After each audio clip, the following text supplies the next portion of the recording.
Hey, man.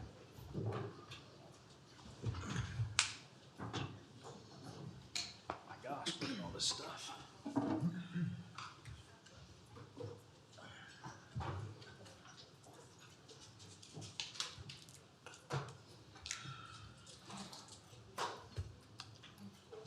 Morning. Morning.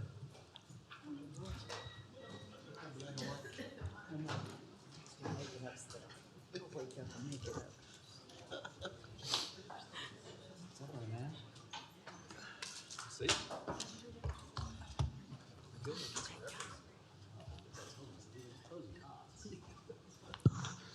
All right, we good?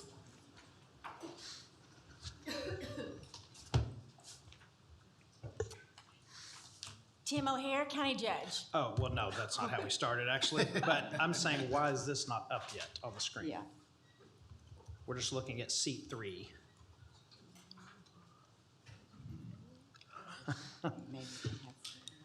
It's all right. While y'all mess with that here, I'll start it the way we normally do it. Yeah. All right, good morning, everyone. Welcome to the Tuesday, October 14th, 2025 Tarrant County Commissioners Court meeting. I now call the meeting to order. Tim O'Hare, County Judge. Present. Roderick Miles Jr., Commissioner Precinct 1. Here. Elisa Simmons, Commissioner Precinct 2. Here. Matt Kraus, Commissioner Precinct 3. Here. Manny Ramirez, Commissioner Precinct 4. Here. Constitutes a quorum. All right, thank you. Our invocation today will be led by Pastor Chris Iafor, formerly with Tarrant County, now with Transfiguration Church of All Nations. Please rise for the invocation and pledges to our flags. Good morning, Your Honor. Good morning, court members. Let's bow our heads to the Lord. Heavenly Father, in the name of Jesus, this morning, Lord, Father, we dedicate and commission this meeting and assembly this morning before your throne of grace. Father, we invite you to be a part of this assembly this morning. Father, to lead and guide the discussions. Father, so that as our leaders talk through multiple things and different things, Father, to grow and edify and advance our county and our state and our country. Father, we ask that you will be their guide. We invite you this morning, Father, to be in the lead because, Father, with you, all things are possible. There will be no topic or item this morning, Father, that will be impossible to resolve because your presence will be here. We want to pray, Father, this morning for our commissioners and for our county judge, for the arduous task that you've given them for to all our elected officials. I say, Father, be with them, and God be their guide.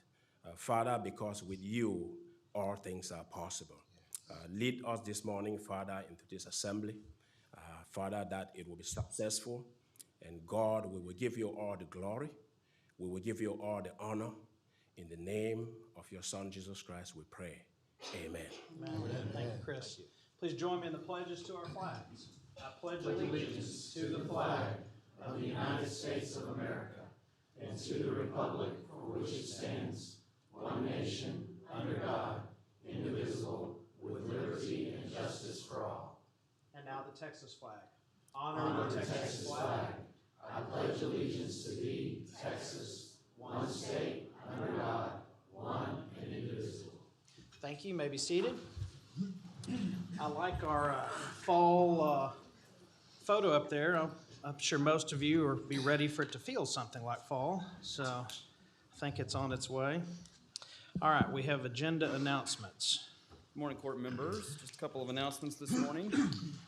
We have 2 items which we are withdrawing from the agenda today. Those items are E2 under Budget and Risk Management and Q11 under Purchasing. And court members, we have several agenda items which were being pulled from consent for individual consideration. Those items are F1, F2, F3, I6, K3, N3, N4, N5, Q22, S2, And finally, T1.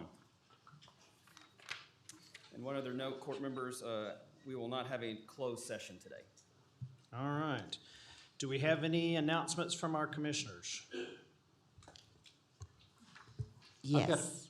Oh, go ahead, sir, 'cause I No, gotta pull go mine ahead, up. Commissioner. I gotta pull mine up. Okay. I just had a few announcements. First of all, we had our Empowering Seniors event a couple of weeks ago, and just wanted to thank again the judges' staff and my staff. We had about 2,500 people there, scores of exhibitors. It was a great time. Some of y'all in your offices were there and heard great feedback. And so thank y'all for being a part of that. Thanks to everybody who came out. I think it's a very worthwhile community effort that went extremely well. We had our second coffee with the commissioner last week that also went really well. So I want to thank everybody who came out, and please, we'll try to continue to get information to you. At that coffee with the commissioner, we had Clint Ludwig, our excellent elections administrator there.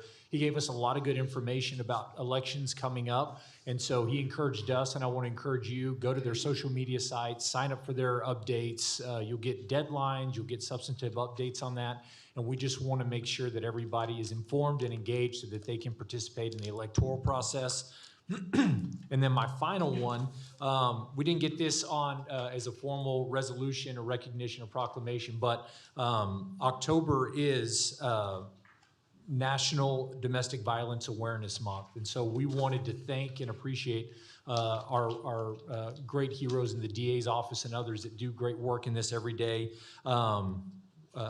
Wanted to say that in 2024, we saw an increase in intimate partner violence related to homicide. Unfortunately, they've continued to work and improve systems in Tarrant County.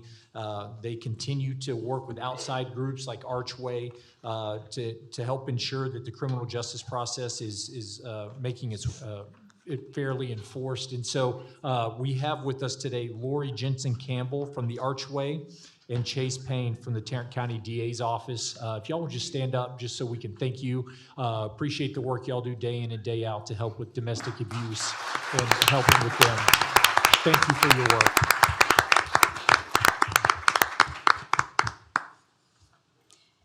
Yes. So we all know what happens in Austin affects us all.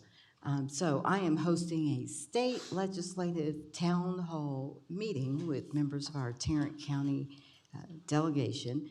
They'll give us the straight talk on the last session and how those new laws will affect us and our community. So come out and hear it directly and get your questions answered this Thursday, October 16th from 5:30 to 7:30 at the Arlington Sub Courthouse. We will have our County Legislative Affairs Director, Ms. Talafiero, and State Representatives Nicole Collier and State Representative Chris Turner there. Also, later this month, I'm happy to partner with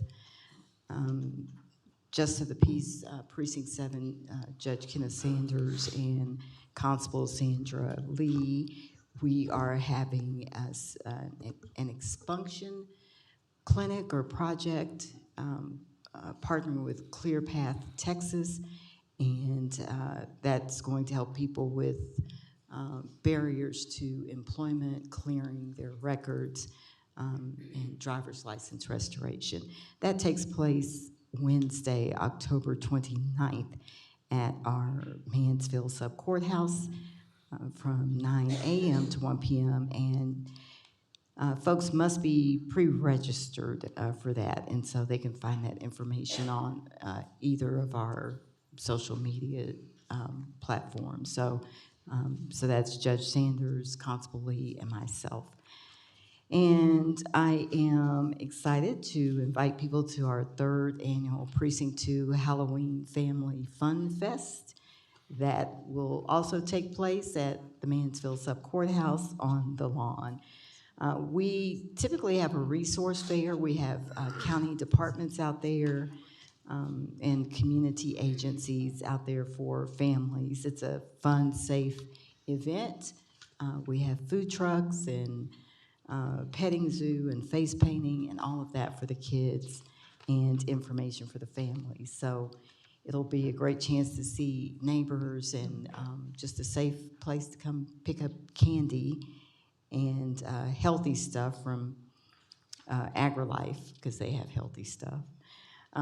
So that'll be there'll be Halloween Friday, October 31st from 5 to 7 at the Mansfield Sub-Courthouse. That's it. I want to thank everybody who came out to our Bonds Ranch Corridor public meeting last week. It was very well attended, and the partners with TxDOT, NCT COG, City of Fort Worth, that project is going to be over $200 million investment in the corridor that will, drastically transform how people get around up there.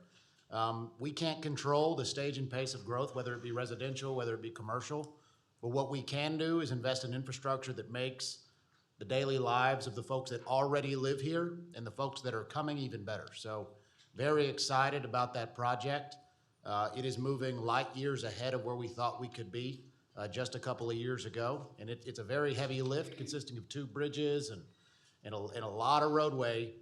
But we have a lot of incredible partners that are working on it nonstop, and we're very excited about the transformation of that corridor. So thanks to everybody who came out, and especially to my Executive Administrator, Dylan Maroney, who ran that meeting. He did an incredible job, and he's doing a great thing pulling all these partners together. So thank you for everybody who came. Well, and I'll say, this doesn't happen without relentless pursuit of finding a solution, and you and your office, Dylan, and y'all have done a fantastic job. Y'all have come a long way in just 2 years. So thank you for doing that. It's going to benefit the whole region, so great job. All right, we have for employees, the inaugural Employee Benefits Fair presented by Human Resources, October 28th through the 30th, 10 a.m. to 2 p.m., Resource Connection Gym. So it'll be 10 a.m. to 2 p.m. each day, October 28th, 29th, and 30th. And there will be you'll be able to meet representatives from Blue Cross, Nationwide, TCDRS, Delta Dental. There's a blood drive, flu shots, but it's and some fun stuff planned as well. Halloween, I think, decor, but it's to help employees understand all the benefits that are available. So again, that's October 28th through the 30th, 10 a.m. to 2 p.m. at the Resource Connection Gym. And with that, we will now move to the proclamations, resolutions, and presentations section. First up is employee recognition. So I'm gonna, as we always do, call out your name and have you stand as a group. First, we'll start with our 5-year employees. If I call your name, please stand while we recognize the entire group at the end. First is Jason Adams, Eric Bergen, Ashley Casillas, Allison Cordero, Nicholas Gaffney, Lisa Grimaldi, Christian Haltom, Deborah Harrison, Brandon Journey, that's a great name, Joshua Klepacki, Megan Peacock, Ricky Skaggs, recording industry didn't work out for him, Jennifer Solis, Thelma Stanford, Ava Stevenson, Nathaniel Taylor, and Liram Tila. Thank you all very much for 5 years. We appreciate you.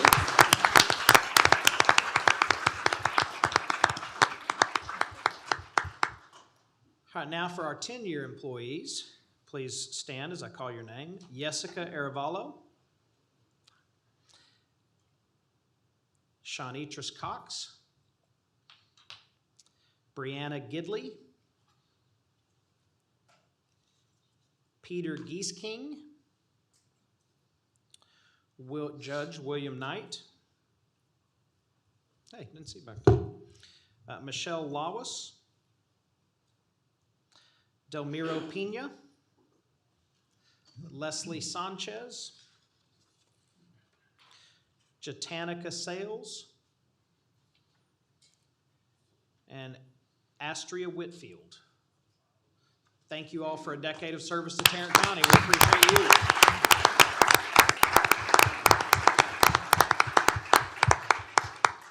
All right, now for our 15-year employees. We have 5 of those today. Howard Lemunion Jr., Lamont Lovelace, Roosevelt Masters Jr., Marcus Moore, and Reginald Reed. All right, thank you all for 15 years. We appreciate you very much.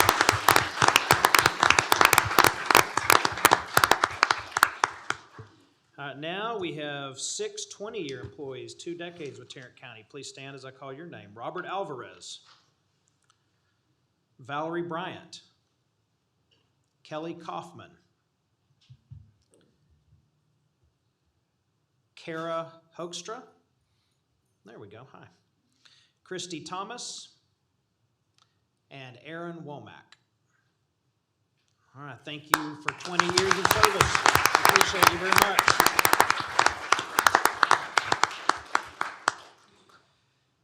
All right, now we go to our 25-year employees. I'll ask you to stand individually if you are present. Let me see if he is here. I don't think we have him. I'll start with, he's not here, he's on vacation, but Judge Don Cosby of the 67th District Court is celebrating his 25th anniversary with Tarrant County. Let's give Judge Cosby a round of applause.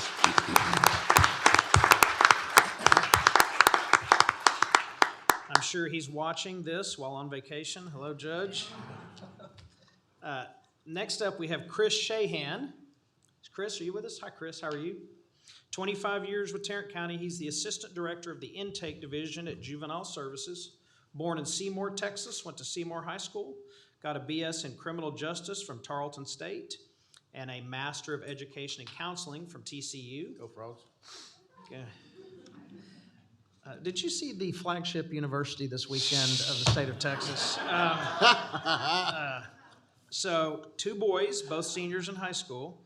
What he likes to do for fun, being outdoors, hiking, traveling, and spending time with family and friends. Other jobs he's had with the county, juvenile probation officer in these different areas of juvenile services, specialized treatment of offenders program, juvenile offender unit, family partnership program, and placement unit. He's also been the supervisor of the placement unit and the senior supervisor of specialized services. And what he likes the most is working with people locally in Tarrant County and across the state who have like-minded values focused on supporting successful juvenile justice practices and keeping our community safe. Thank you, Chris, for 25 years. We appreciate you.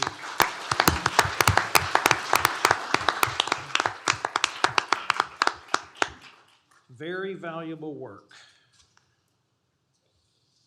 And then I don't believe she's present today, and we did not get a form from her, but also in juvenile services, 25 years, Ursula Thomas. Ursula, you're not here. You are here. Okay, hi, how are you? Congratulations on 25 years. We appreciate you very much.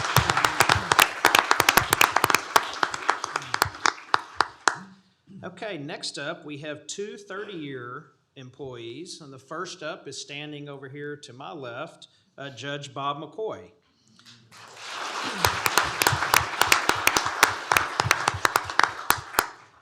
Born in Tyler, went to Tyler Lee High School, went to college at Texas Tech, and got his JD from the University of Houston. When did you graduate from Houston Law School? 1982. Oh, just before the glory years of Phi Slamma Jamma. All right. What he likes to do for fun, work at his farm, and other job titles he's had with the county. He's been judge of the 48th District Court, now a county court judge, and also a justice at the 2nd Court of Appeals. His most memorable moment, marrying his wife Cindy. Yeah. And what he likes the most is attend his church, Cowboy Church in Parker County. So Judge McCoy, thank you for 3 decades of service to Tarrant County. We appreciate you.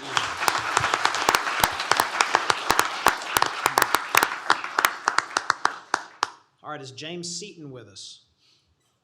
How are you, sir? Good. Also, 30 years of service works in transportation, 3 decades. You look too young to have been here 3 decades, but congratulations to you. We appreciate you very much.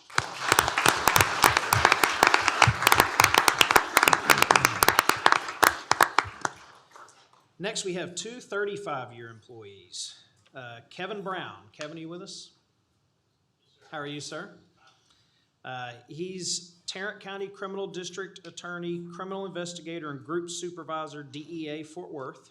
Born in Beaumont, went to Conroe High School, went to college at Sam Houston State. One son. In fact, no one knows about him. He loves to cook. What he likes to do for fun, hog hunting and going to Florida and laying on the beach. Most memorable moments, personal, when he received custody of Gavin and became his dad. Very cool. And work, first time he seized $1 million in U.S. currency. So that's pretty wild. He gave it back, right? Yeah. Oh, okay. What he likes the most, he likes to make an impact in the community, networking, and the people he works with around the county. When and if he ever retires, he will miss the daily interactions and professionals he works with. Thank you very much, Kevin, for 35 years. We appreciate you.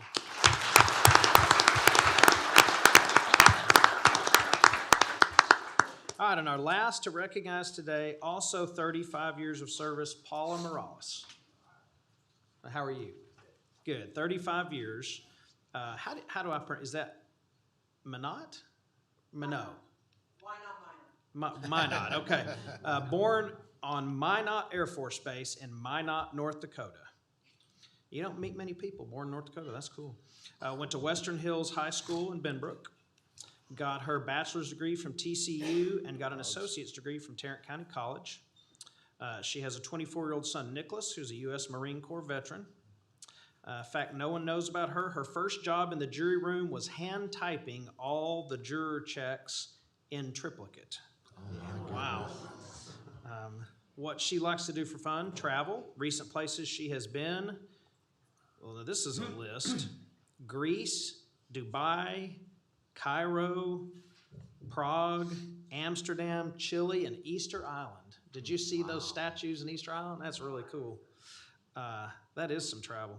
Other job titles she's had with the county: jury services clerk. She climbed the ranks from entry level to jury bailiff. CSCD probation officer, served as a court officer in the bond unit and on the search and seizure team. Her most memorable moment, making the first online panel assignment for jury duty, was definitely a standout, but she'll never forget the upgrade from our 8x8 sardine can on the first floor of the old civil courts building, where her coworkers and her shared air, space, and secondhand smoke, to the glorious Justice Center, where indoor smoking finally became a thing of the past. Amen. What she likes the most, the people. Hands down, her Tarrant County crew second to none. Over the years, she has built lifelong friendships with coworkers who stood by her through it all. Wedding bells, baby bottles, heartbreak, and headstones. She's gone from fax machines to Teams meetings and from filing cabinets to cloud storage. I'm not just part of Tarrant County's history, she says. I'm still helping to write it. Very cool, a fitting last one to go. Thank you, Paula, for your 35 years. We appreciate you.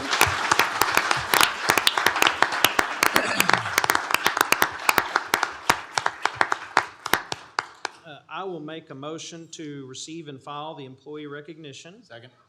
All right, we have a motion and a second. Any discussion up here? All right, please cast your votes.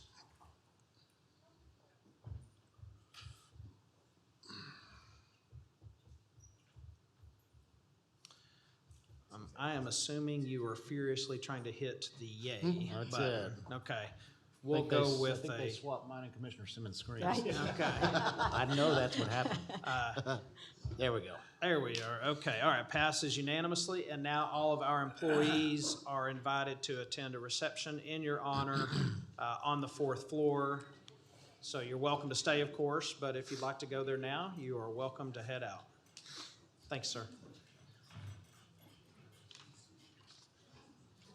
It's a more quiet crowd today. Okay. All right, next we have a resolution in honor of the TCU Community Scholar Program's 25th anniversary. Commissioner Miles. I am so excited to be able to present this resolution. I would, before I read the resolution, I have a few comments. I'd like to acknowledge the attendees from TCU. If you would stand when I call your name. Dr. Tamika Gordon, Dr. Vanessa Roberts Bryan, Dr. Kathy Cavins-Toll, Dr. Floyd Wormley, Dr. Reginald Wilburn, Ms. Roxana Aguirre, Ms. Jayla Hill, Mr. Joshua Mackerel, Kristen Bailey, and Julie Beth Enriquez. Thank you for being here this morning. You may be seated.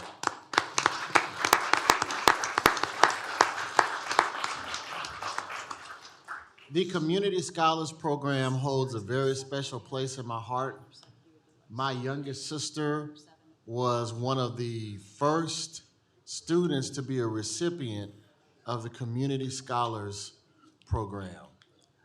This program changes lives. It alters the trajectory of our youth. It impacts our communities in ways that we can't even enumerate. I'd also like to acknowledge one of the architects of the Community Scholars Program, Dr. Darren Turner, a Horned Frog. He played football at TCU, and he was one of the architects of the Community Scholars Program. And it's because of his leadership that that program is what it is today. I've seen the faces of hundreds of students who've been recipients of this scholarship, and I've seen how it has transformed their lives. From students who had no aspirations to go into college, but had all of the intellect and all of the ability to be afforded the opportunity and given a pathway to complete one of life's greatest accomplishments, and that's to become a college graduate. There are no words. The students that I know who have been recipients of this scholarship, some have gone on to be actors and have performed on Broadway stages and in plays across this world.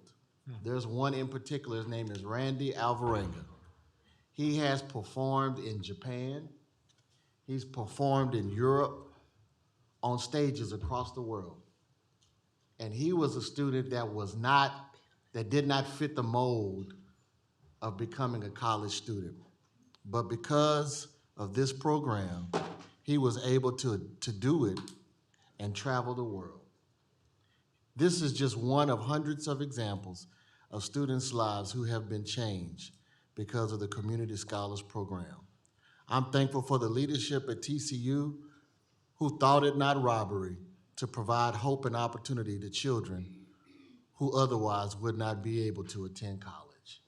So I will read into the record now this congratulatory resolution, but before I do, let's give Texas Christian University and the Community Scholars Program a hearty round of applause.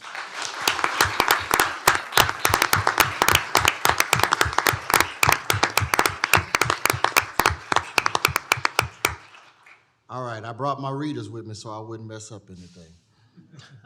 Whereas the Texas Christian University Community Scholar Program was established in 2000 with the vision of providing outstanding students from Tarrant County and surrounding communities with access to higher education through full tuition scholarships, mentoring, and support.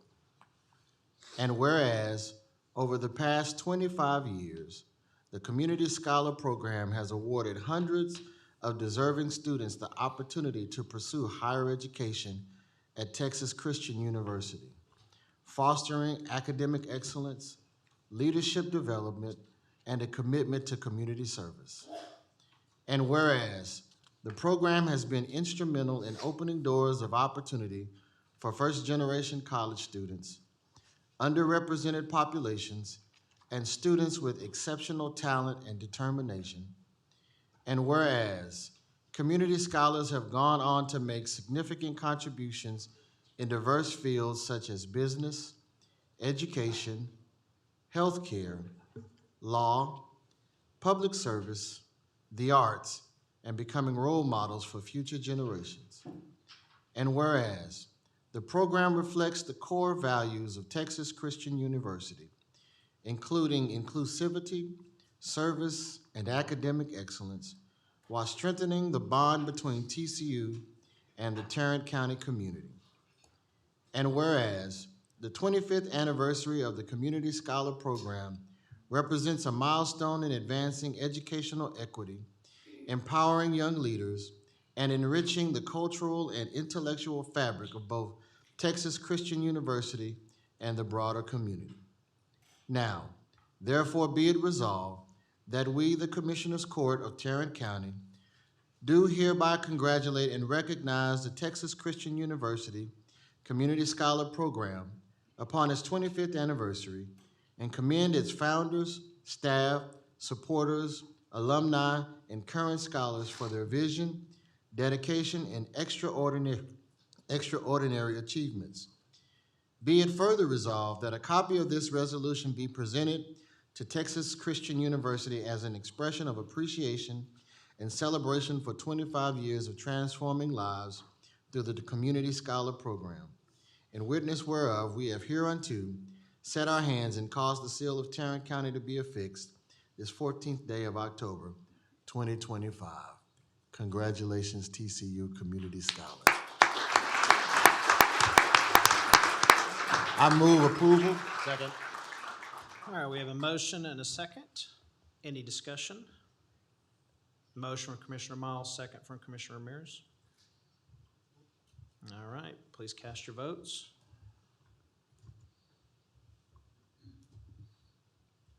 We got 2 on the blank here.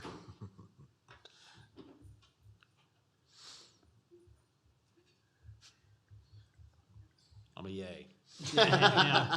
All right. Hey, every time you say it, it then pops. All right. Passes unanimously, 5-0. If I could have the representatives from TCU to come down now and receive this congratulatory resolution, and if you want to have remarks, you can at this time.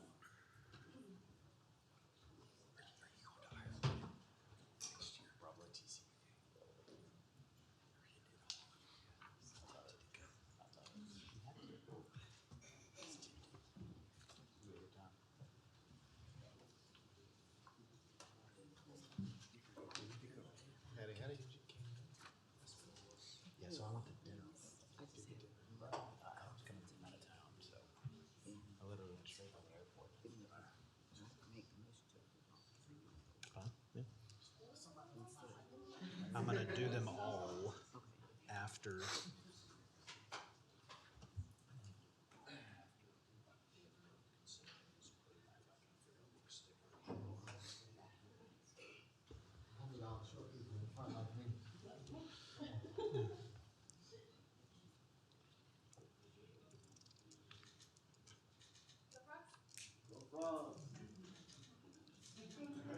I'm so tempted.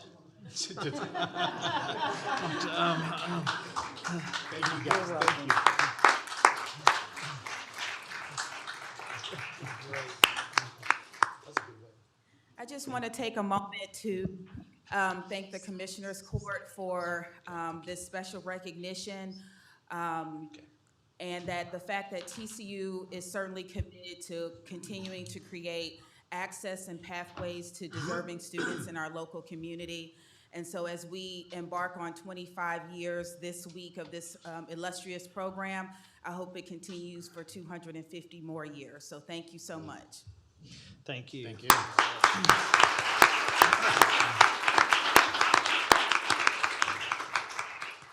All right, next we have a resolution honoring the life and legacy of Les Riding In, PhD. Commissioner Simmons. Yes. Dr. Les Riding In, who was affectionately known as Les, was born in September of 1971. Dr. Riding In died just recently, August 29, 2025, 2 weeks before his 54th birthday. This resolution, therefore, is being presented posthumously to Dr. Riding In's father and to the UTA Native American Student Association. It recognizes Dr. Riding In's lifelong contributions to the research of Native American and indigenous people and his continuous support of hundreds of Native students at UTA. So, whereas November is recognized across the United States as Native American Indian Heritage Month, a time to reflect on and honor the histories, traditions, and contributions of Native peoples. And whereas Dr. Les Riding In, a proud member of the Osage and Pawnee nations, dedicated nearly 2 decades of service to the University of Texas at Arlington, contributing to the advancement of Native American education, culture, and visibility. Whereas Dr. Riding In served with distinction as the primary advisor to the Native American Student Association, guiding generations of Native students and fostering a vibrant, supportive community on campus. And whereas through his leadership and mentorship, the Native American Student Association thrived, leading to UTA's recognition as one of the nation's best universities for Native American, Alaska Native, and Native Hawaiian students. And Dr. Riding In was Assistant Dean and Director of Graduate Programs in the UTA College of Liberal Arts and a graduate recruiter in the College of Business, where his dedication to success and academic opportunity for all scholars was widely admired. And whereas chairman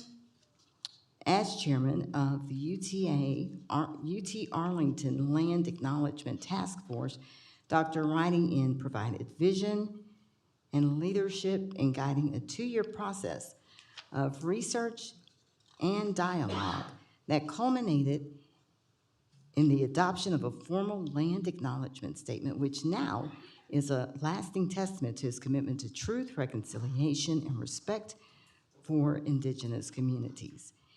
And whereas Dr. Riding In passed away at the age of 53 on August 29, 2025, leaving behind a legacy of scholarship, mentorship, advocacy, and service to Native students and communities.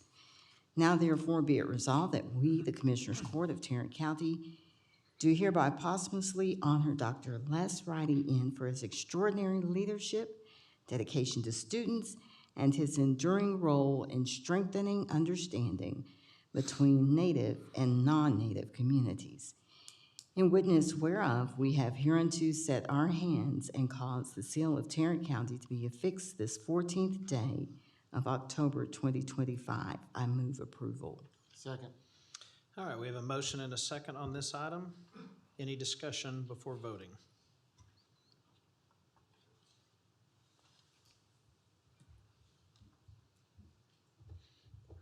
Now it's getting me. There we go. So we have Oh, joint. yeah. Yeah, There spit we it go. out. There we go. All right, passes unanimously. There's a remote control.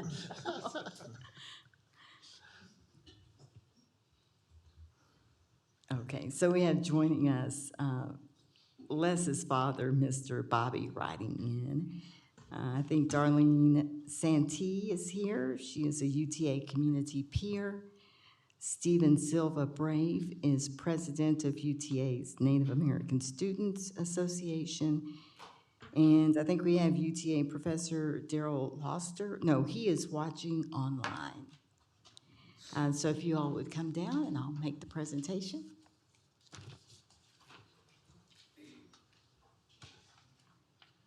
There's others here too, can they? Yes, absolutely.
I want to try to make a comment.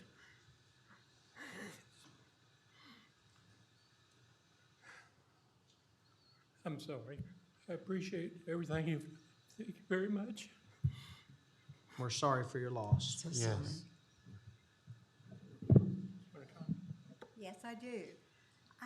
Leslie Dean Wrightingham came into the world as an incredibly remarkable son. He was like he came into the world with brilliance, and the sun seemed to glow into the room when he was born. When he was dying, the room lit up in gold. You could see his face just turn golden. So I know this was a special kid. His goal in life since the beginning was to help others. And he did this as a very, very young child. He was always just exceptional. Even his first grade teacher, second, fifth, whatever college, he always knew what he wanted to do, and he set his goals out, and the teachers in the beginning said, I think Les is just kind of taking over my room, Jerry. And he just pretty much did that. And so he would say, well, Mother, I'm going to get my doctorate. Oh, well, that's nice, Les. You know, and he did. He just went out and got it. So whatever he wanted to do, he did. He says, I'm going to go to UTA and I'm going to do blah, blah, blah. Okay, that's nice, Les. That's sweet. You know, and so it's really cool raising a kid like that. He loved his dogs. He would always take care of Bob and I. Anywhere we wanted to go, he was so incredibly trustworthy that you could always just turn anything over to him and he would take care of it 100%, 300%. He walked in this world in the light of God. And I thank God continuously for his birth and for the service he did to all the students at UTA where he loved working, and for their guidance and for their help in helping Les even be a better person. So they all kind of work together for the help of just growing students and helping them be better students and citizens of the world, and also for helping his parents. Thank you so much for this meeting. And Amen. Thank you. Thank you.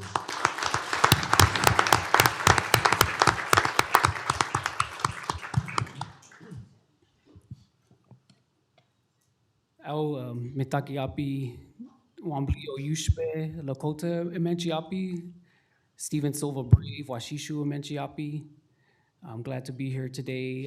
What I said in my Lakota language is my Lakota name is Wambli o Yushpe.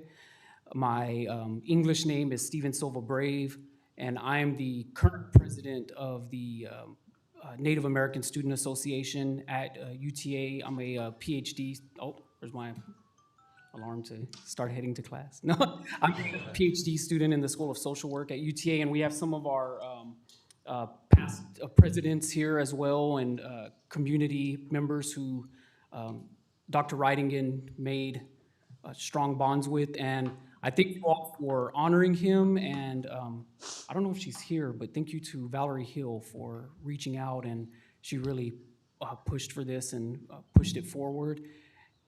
Les was an amazing man, amazing. Definitely, as you all probably can tell, gone too soon, but in our way, we recognize he's an ancestor now. He's an ancestor, and he will continue to guide us. He left a legacy. As a Native student, I've never had a Native professor ever in my life. Native teacher, never. And so to find people like Les is very rare. And when I came to UTA, he didn't give me a choice to not get involved. He got me involved, changed my life, got me involved not just at UTA, in the community, made sure that he never put himself in front of the students. He always let us shine. And he will be missed. And thank you all for honoring him. And I wish more people in here knew him, but thank you all. Thank you. Hope you like.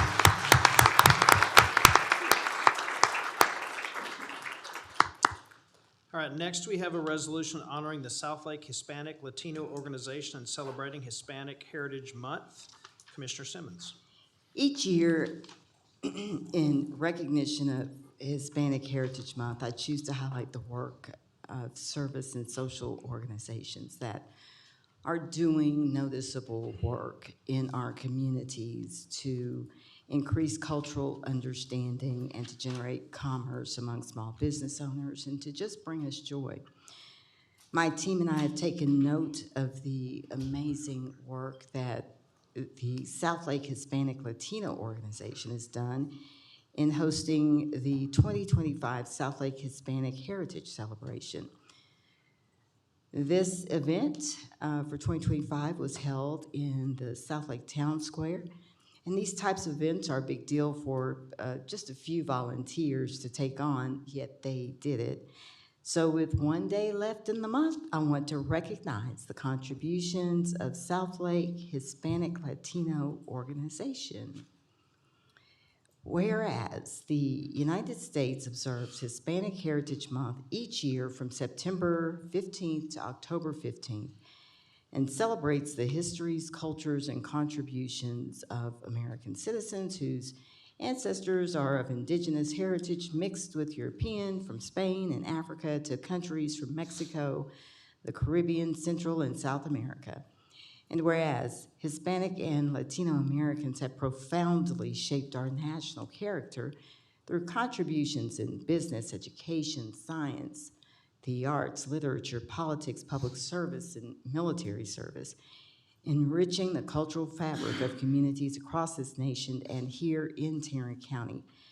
Whereas the Southlake Hispanic Latino Organization was formally established in 2025 as a community-based initiative committed to fostering cultural awareness, supporting Hispanic Latino families, promoting educational and professional opportunities, and encouraging civic engagement within the city of Southlake.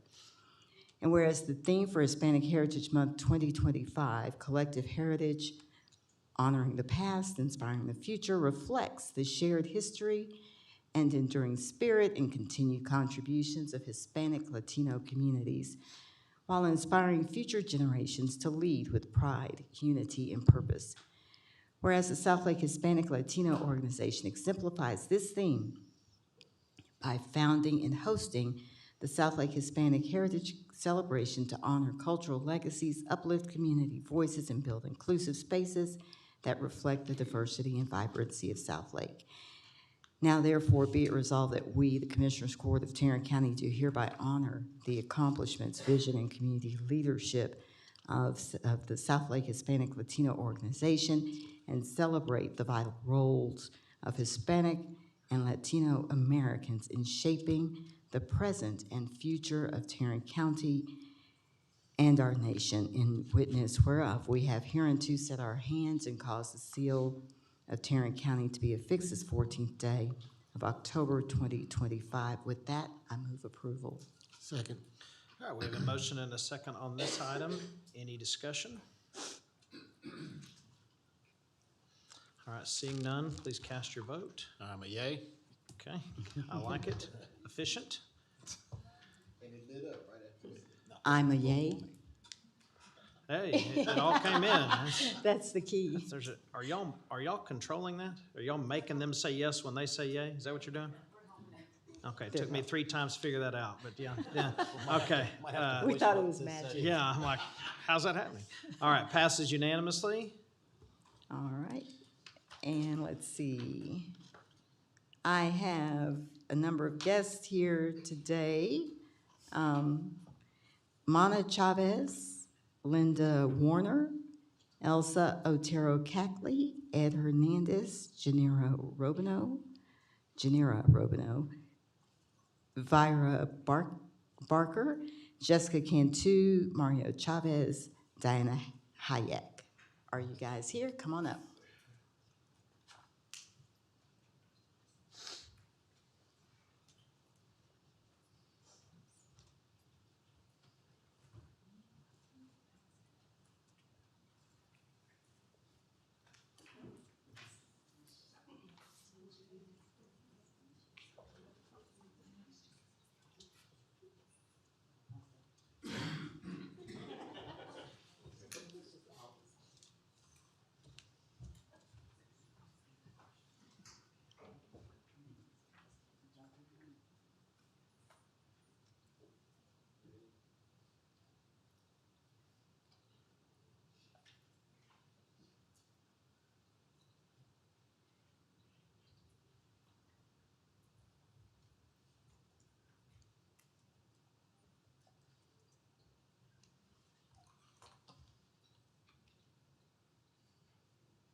Thank you so much for having us here and for giving us this beautiful resolution. We worked so hard as a community of volunteers to put together the celebration, to be able to make a space that was safe for our community to come together and to celebrate all of our beautiful contributions.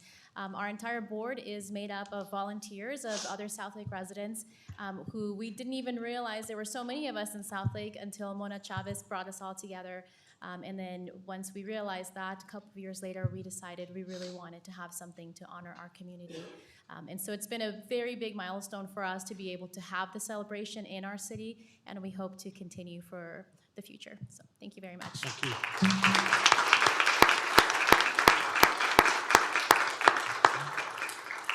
All right, next we have a proclamation for Tarrant County 4-H Week. Commissioner Ramirez. Yeah, this one is very exciting for me. You know, Tarrant County Precinct 4, affectionately known as Northwest Tarrant County, is home to probably the majority of the 4-H programs in our county. We border some rural counties, and it's an honor every year to recognize the folks that help put these programs together to help so many kids. So I know that in Tarrant County, we're not just committed to our 4-H programs and FFA today, but we're actively looking to partner with federal agencies, state agencies, to make sure that we continue to invest in this community because it's so valuable. And the proclamation, whereas the Tarrant County Commissioners Court is proud to honor the 4-H Youth Development Program of the Texas A&M AgriLife Extension Services for 118 years of providing experience-based education to youth throughout the Lone Star State. And whereas this admirable program provides learning and growing experiences for the whole child, including head, heart, hands, and health, and helps young Texans acquire knowledge, develop life skills, and form attitudes to enable them to become self-directed, productive, and contributing members of our society. And whereas a vital component of the program is youth-adult partnership provided through hundreds of adult volunteers who generously dedicate their time, talents, and resources to the youth in Tarrant County. And whereas Tarrant County 4-H serves 600 youth through long-term, year-round programming and community clubs, and an additional 20,000 who participate in short-term activities and events. And whereas throughout its proud history, the 4-H program has developed positive role models for countless Texans, and through its innovative and inspiring programs continues to build character and to instill the values that have made our state strong and great. And now therefore be it resolved that we, the Tarrant County Commissioners Court, to hereby recognize October 12th through 18th of 2025 as Tarrant County 4-H Week and commend the 4-H Youth Development Program of Texas A&M AgriLife Extension and the many volunteer men and women who have made the program a success. In witness thereof, we hereunto set our hand and cause the seal of Tarrant County to be affixed this 14th day of October 2025, and I would move for approval. Second. All right, we have a motion and a second on this item. Any discussion? All right, please cast your vote. And I'm good Looky now. there, okay. All right, passes unanimously. Excellent. And with us today to accept this resolution, we have Jacqueline Jones Doyle, Jordan Peldiak, and many of our 4-H kiddos who are turning into incredible young adults. So if you would, please stand up and come down with us.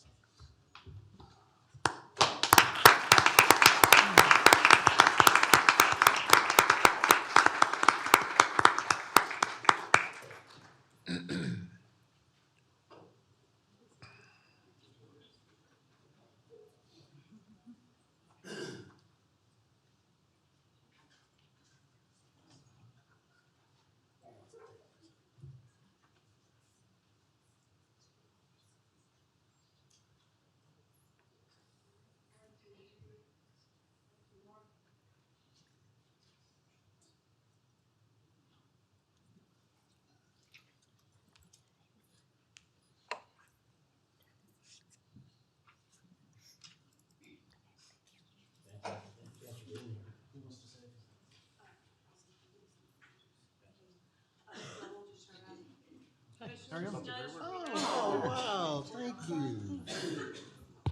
Very much. Nice. I love that. Love it when we get gifts. Yeah, take note. Judge, No. Commissioners, thank you all very much for the recognition. We do appreciate it. At this time, I'd like to introduce our 4-H'ers that are here with us today. Caden Gordillo with Lone Star Legacy. He is our Tarrant County Youth Council President and District 4 Delegate for the State 4-H Council. Emma Harvey with Keller 4-H, and she is our County Youth Council's Vice President. Samantha Duncan, our County Youth Council Reporter and Public Relations Officer with Lone Star Legacy 4-H Club. And Roman and Adriel Samano with our Azel 4-H Club, as well as Drew Parker with our Keller 4-H Club. At this time, I would like to go ahead and introduce Caden. Once again, he will have a few words to say about our 4-H. Thank you. Welcome up, Caden.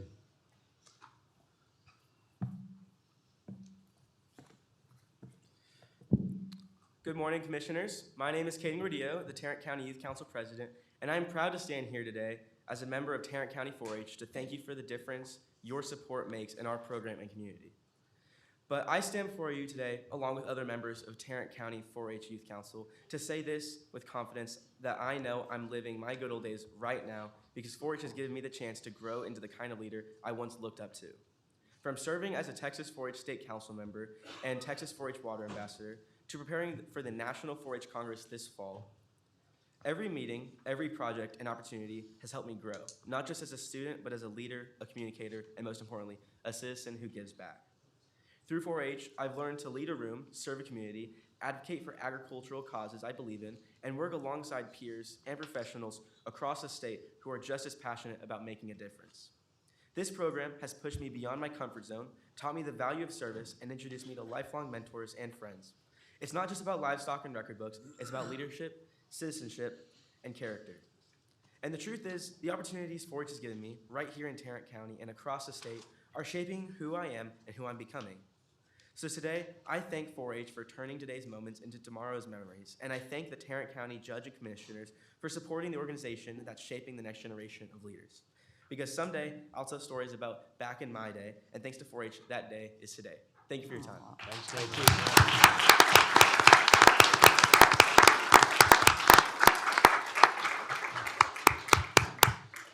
Okay, now we move to our consent agenda. The consent agenda has been amended, as you all heard at the beginning. Do we have a motion to approve the amended consent agenda? Move approval. All right, we have a motion from Commissioner Ramirez, a second from Commissioner Miles. Any discussion on the amended consent agenda? All right, seeing none, please cast your votes. All right, that passes unanimously. The next thing we will do is take a brief recess. After the recess, we will come back and take all of the consent items in the order they were listed in consent before we get to the regular meeting. So it is, what is it, 11 o'clock. We will meet back here at 11:07. All right, 11:07. All right.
Hey, Chandler, hand her this. Hand her that. I don't need it.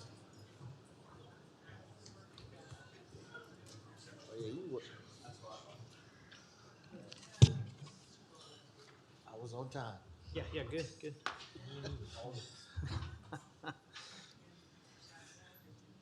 Okay.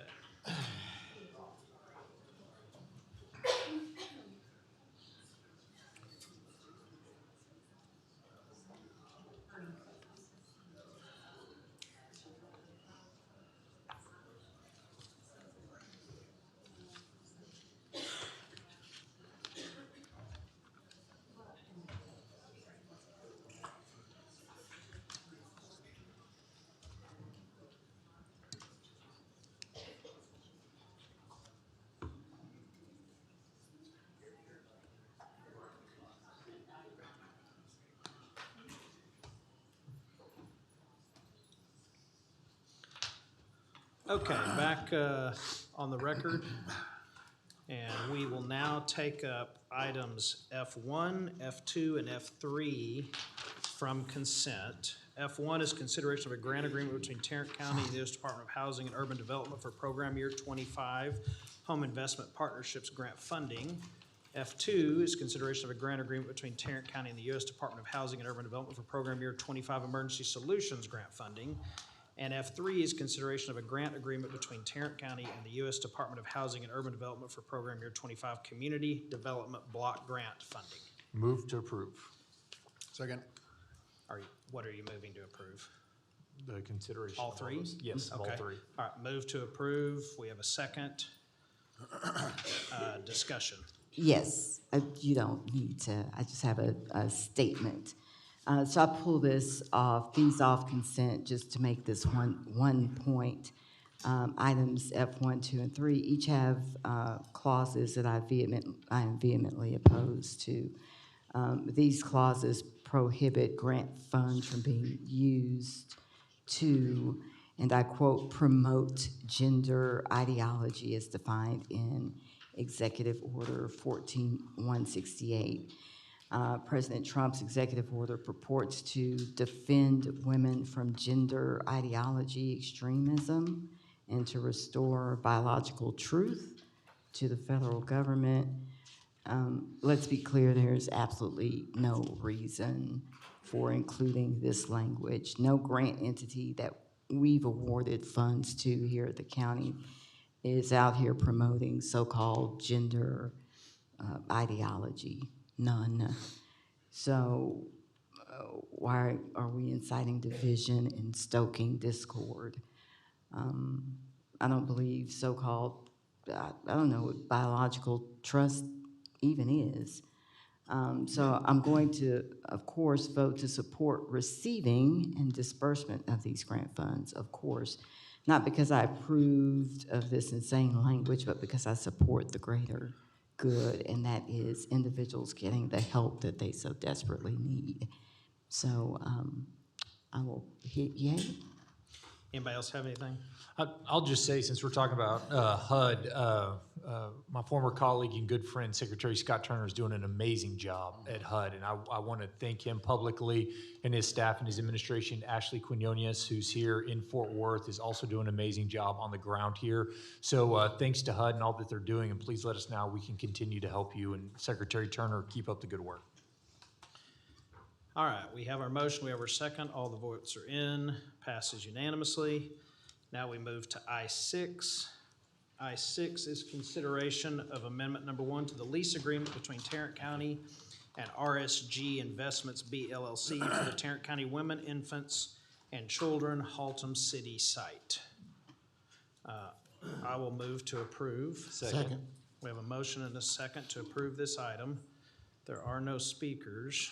All right, discussion? Yeah, I pulled that one. I just have a question about let me pull this up, I-6.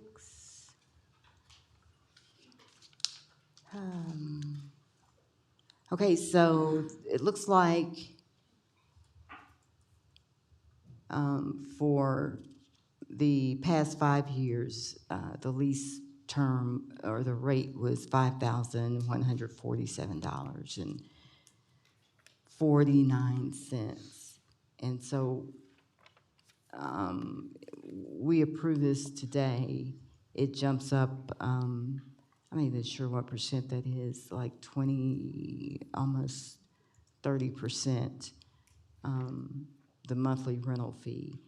And then it goes up each year after that. Are we required to do another 5-year lease?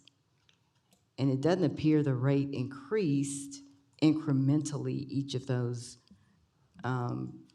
previous years from 2020 to 2025, but it's increasing incrementally now.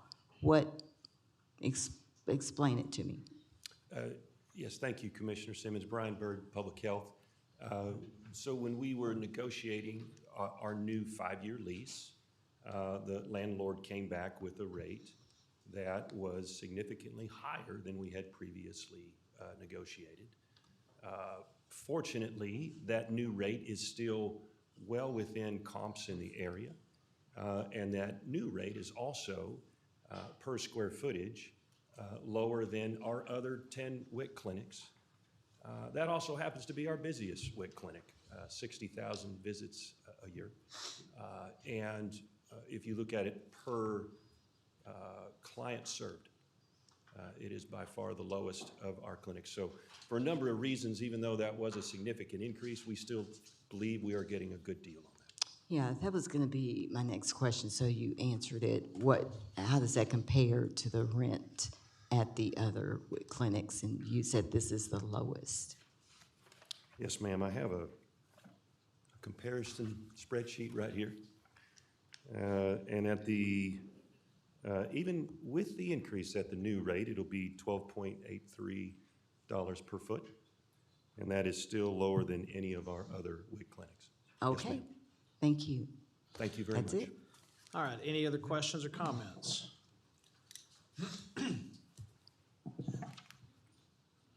All right, votes are in, passes unanimously. Now we move to K3, which is consideration of revisions to the salary administration guidelines. Move to approve. Second. We have a motion to approve this item and a second from Commissioner Ramirez. Any discussion? Yeah, I had a couple questions. Let me pull that up.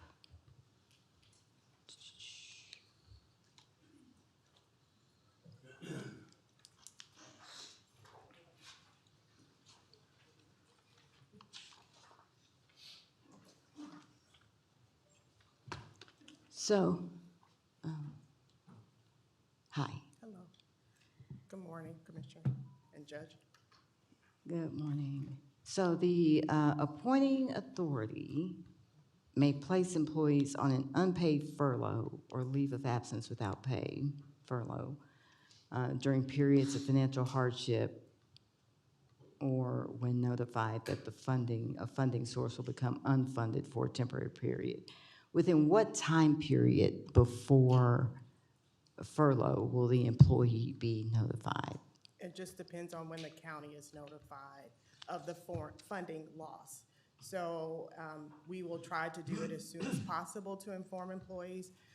We've had a situation happen in the past where funding has been reduced or removed from Tarrant County, and we gave employees as much notice as we could, depending on the time frame. So sometimes it's a month that we have the information or the notice.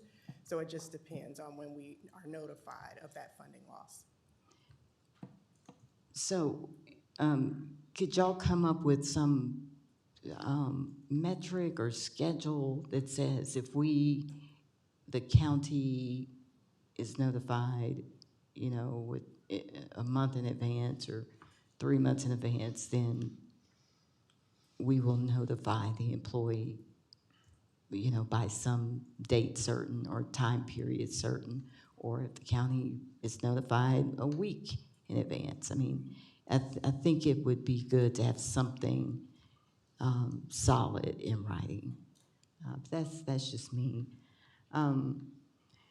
All right, and employees will retain their classification and may be reinstated to their original position if funding becomes available. However, only if partial funding becomes available. Reinstatement may be limited and subject to operational needs and available resources. Based on what measurement or status will that decision be made as to who is reinstated? So that will depend on the appointing authority and the operations that they feel are necessary to provide the services that they've been providing. So that will all be on the appointing authorities, at the appointing authority's discretion. Okay.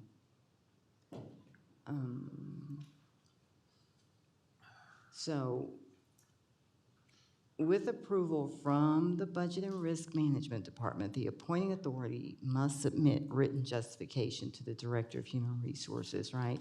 Outlining the financial necessity of the furlough. Is that correct? That's correct. Okay, such justifications will only be accepted during periods when a verified funding deficit has not been formally recognized by either the Budget and Risk Department or the Auditor's Office. So can you provide some clarity? The appointing authority must submit a written justification to the HR Director with approval of Budget and Risk Management in order to furlough.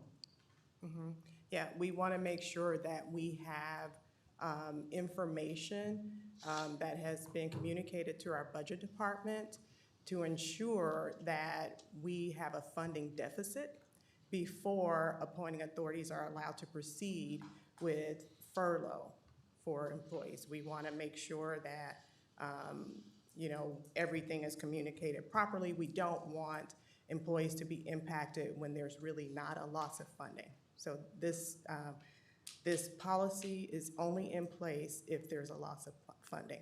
Okay, can you give an example when the Budget and Risk Management Department doesn't know a furlough is needed first?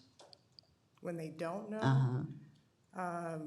Would there be a case? There are some, like public health, they are notified about funding changes sometimes before budget and risk, and they do report it to the budget department. I don't know any exact examples, but it has happened where they have more information because they are directly connected to those individuals that are funding those grants. So they get information prior to budget before budget may receive that information. Can a furlough employee collect unemployment? Yes, they can. Okay. If they resign, can they collect unemployment? Yes. Okay. And can a furlough employee accept a position in another department while waiting for funding to be restored? Yes, and they keep may. keep their furloughed status? No. No. So an example would be like a grant writer hired as an administrative assistant or accept a temporary position. Can they accept a temporary position if they want to return to their career position? They may accept a temporary position, yes. Okay. All right. That's all I got. Thanks, Rochelle. Thank you. All right, we have a motion and a second. Any other discussion?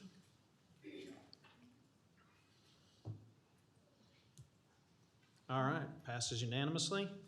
Now we move to item N3, which is consideration of fiscal year 26 contract with Collin County for juvenile post-adjudication sex offender treatment program for clients of juvenile services. I'll move to approve. Second.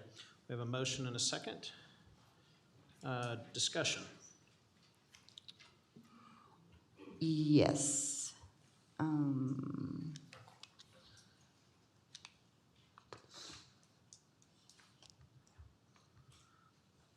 So on the, hi Riley, on the, just confirming on N3, on the juvenile post-adjudication sex offender treatment program for clients of juvenile services, that is something we do not offer here in Tarrant County, correct? Yes, and for the record, my name is Riley Shaw, Director of Juvenile Services. Good morning. And yes, you're correct, Commissioner. We do not offer those services. There was a time 20 years ago when Tarrant County had a program like that. We no longer have capacity for that in our detention facility and do not have that programming now. Thank you. That's it for that one. All right, any other discussion? All right, that one passes unanimously.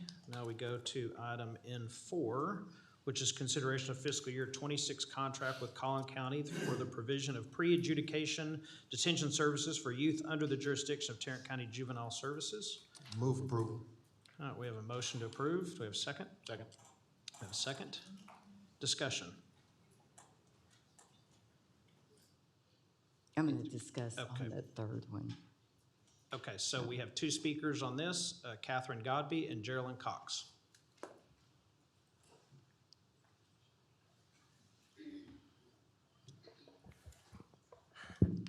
The Justice Network has worked closely with Community Frontline. Ben Travis could not be here today, so he sent me some background material and his thoughts about this contract with Collin County for pre-adjudication detention of Tarrant County youth. The need for additional detention space is not because of a rise in violent youth behavior. It's primarily the result of how detention decisions are being made here in Tarrant County. Let me clarify the source of this problem. Judge Alex Kim and his associate judges are using a point system as their main basis for deciding who gets detained. That point system was not intended for detention decisions. As a result, more young people are being held and more are being sent to Texas Juvenile Justice Department than ever before. Because TJJD has delayed picking them up, our facility is overcrowded, and now we're proposing to ship our youth to another county instead of rethinking how we're detaining them. For youth sent to Collin County, access to their attorneys and families will be negatively affected.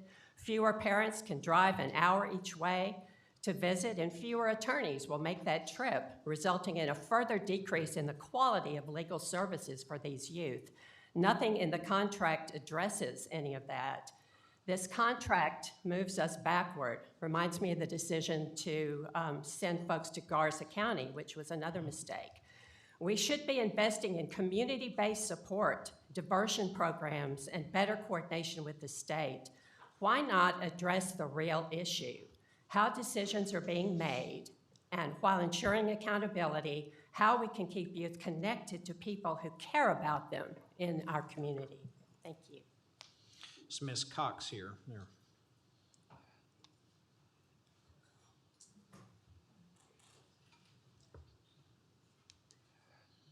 Thank you, Commissioners. I wish to emphasize how much I think that Ms. Godby's argument was correct about the fact that where we really need to look is how are these decisions being made? Because there are statewide reports that indicate that Tarrant County has the highest incarceration rate. It's not called incarceration, detention rate. Put them in detention facilities at a greater rate than any other county in Texas. That's a red flag. But the other thing that is deeply concerning to me here is the decision just to deport them. I mean, you may not be sensitive. I was a former legal aid attorney, so I know that it is hard for parents to get to drive for an hour. It's actually 57 minutes from the Tom Vandegrift Courthouse to the detention facility, which is in McKinney. McKinney is the far reaches of Collin County. And what happens with kids when they don't always make good decisions when they're teenagers.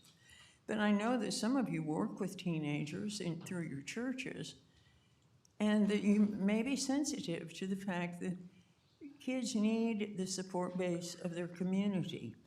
Anybody in the community whom they relate to in a positive way, a parent, an aunt, an uncle, a neighbor, is an important asset in the rehabilitation of a child. And it's just very much too much to expect that friends and neighbors will drive an hour one way, 2 hours round trip, to McKinney to visit with kids who are in some kind of trouble.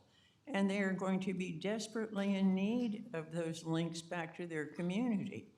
The pre-detention, they're really just right on the edge of being sentenced, or they're not sentenced yet. They need some support.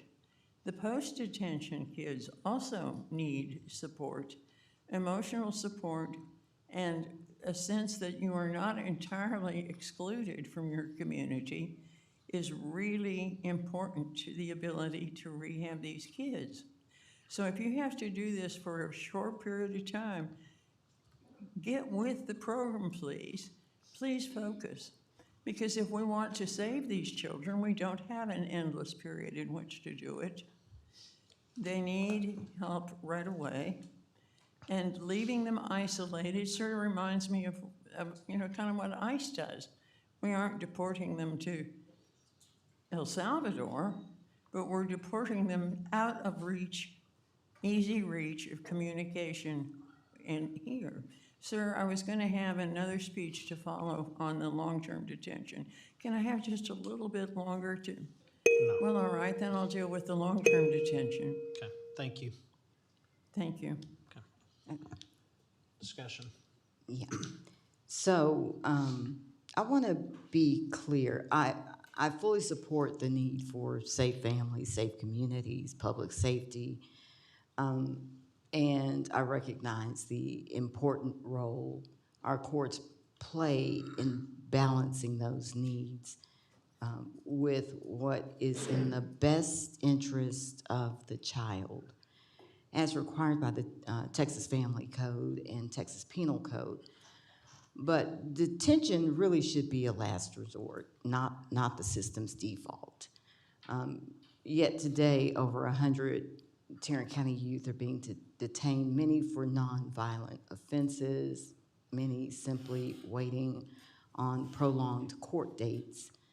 And this is not a result of rising crime, it's a result of systemic backlog and inefficiency. So now we're proposing sending our children, many of them presumed innocent, out of the county, away from their families, away from their legal counsel, away from their probation officers, to be held in Collin County, all at the expense of Tarrant County. And so let's talk about those expenses. So in 2022, we paid $175 per child per day for pre-adjudication detention. This new contract raises that to $227 a day. And so that's a nearly 30% increase with no public evidence of better outcomes.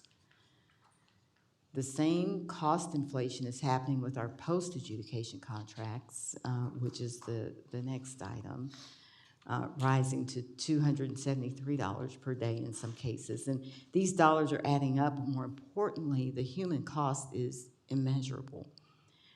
So we are disrupting families, we are weakening legal defense, we are placing children in confinement without exhausting community-based alternatives, many of which are more effective and more affordable than this.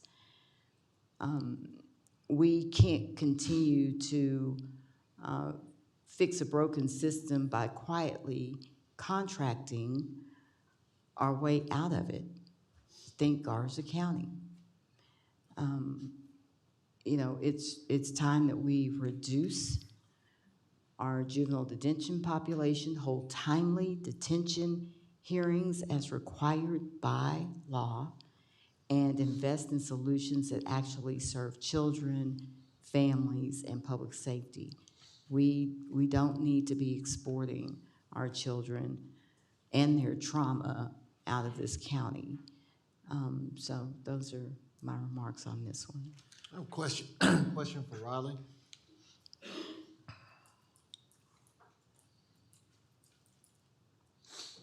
Good morning. As was expressed by Commissioner Simmons and Ms. Cox, do we have any community-based programming for these young people already in place? Is there anything happening for these young people already in place that is community-based? you're talking about pre-adjudication detention facility options, the decision to detain a child pre-adjudication is one made by the court. There are many programs available to children in our communities, but the court makes certain findings by statute, and based on those findings, then the court makes a decision whether or not a child is safe to be supervised in the community or must be detained in the detention facility. So while there are programs in the community, that's apples to oranges depending on the individual child, the individual circumstances that brought them before the court, and the factors that led to the court's decision. So, just so I'm clear, when the judge determines whether those young people can participate in community-based programming and services based upon the offense? Detention is a judicial decision. Okay. What's the average length of stay in pre-adjudication detention for Tarrant County youth? It is 20-something days. I don't recall that off the top of my head, 24, 25, somewhere around there. How has this changed over the past 3 years, maybe? That I could not tell you. 2 years? I do not know off the top of my head. Okay. I can get that information for you, and I'll be happy to do so. That would be helpful. Do we have any history of legal counsel not being able to meet with their clients in Collin County, those who are in the facilities in Collin County? None that I'm aware of. Okay, thank you. How many of our youth currently detained are accused of violent offenses versus non-violent or technical offenses? I do not have that data with me today, but I can provide you with that data. Okay. Do you know how much the county has spent in the past 12 months on out-of-county detention services, specifically with Collin County? I believe the number is 0. So we don't currently have a contract with them? We have contracts with a number of vendors. We have a contract with, if Collin County is approved, that'll be with 3 vendors who can handle, actually, I'm speaking to the sex offender contract. Let me get back. Pre-adjudication, we don't have any at the moment for pre-adjudication, and that's one of the reasons why we're seeking one, because we have been close to capacity or over capacity a number of times in the last 6 months. And so this is a backstop. We have not, in the last 12 months, sent a kid to another county for pre-adjudication detention. So while this is a contract, it is merely gives us the option. It does not require us to use it, and we have not used these services in the last year. Okay. All right, so what is being done to reduce reliance on detention for pre-adjudicated youth? What is being done? That is a question for the court. For who? For the court. The court makes detention decisions. Yeah, that's Judge Kim's jurisdiction. So, but the juvenile director doesn't know what's being done to reduce reliance on detention? We have many community-based services that we provide to children in our community, both pre-adjudication and post-adjudication. What specific services the court is availing itself of, I could not speak to. Okay, so are we investing in any community-based programs? Or you can't answer this question? Or pre-court diversion strategies? We have we have programs that work with children and families where there's family violence involved. We have contracts with Tarrant County, My Health, My Resources to provide mental health services on a pre-adjudication basis, both in and out of the detention facility. So we are working with children and families in the community to help maintain them in the community. Okay. We won't have any oversight if we start funneling kids to Collin County. What level of oversight will we have on over our kids and what happens there? The oversight that the Commissioners Court has is over the juvenile services budget and contracts. But how those decisions are made in a courtroom is up to the juvenile judge. So, but if the children go over there, are we regularly inspecting those facilities or Yes. tracking outcomes? That's not, I don't mean Yes. us up here, but Yes. the county. Yes, we maintain close contact with any county who is supervising a child on our behalf and providing services. We not only physically inspect those facilities, but we're in weekly contact with them. And you're tracking outcomes. Yes. Okay. And what safeguards are in place to ensure that our out-of-county youth maintain adequate access to their counsel, their POs, their The families? facilities that we contract with are all regulated and certified by the Texas Juvenile Justice Department, Collin County, just like Tarrant County. So they are required to follow all of the same legal requirements that we are, and we check with TJJD to make sure that that county is in compliance. But you will make sure, will juvenile department make sure that our kids, you will keep an eye on our kids, and you'll make sure Absolutely. they will have access to their attorneys, their family members they have access to their family, their Yes, POs. we will continue, as we do now, we'll continue to have it, even in a pre-adjudication standpoint where a child is not on probation yet. They will have someone who is a certified probation officer assigned as an intake officer to that specific child. And that officer will maintain contact with that child's family, and that child's attorney. If this contract is not approved, what alternative plan does your department have to safely reduce our detention population and comply with state law? Our department does not have authority over determining what the detention population is. So we are currently negotiating with Dallas County to try and get space in their detention facility as a backstop should we need it. That being 30 miles closer than Collin. All right, thank you. All right, anybody have anything else? All right, please cast your votes. All right, passes 4-1.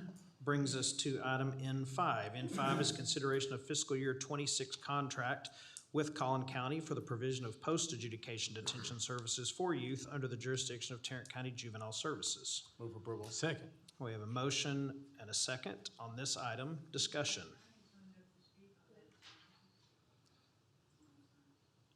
Any discussion from up here? Yeah, Ms. Shaw, is this a short-term or long-term contract?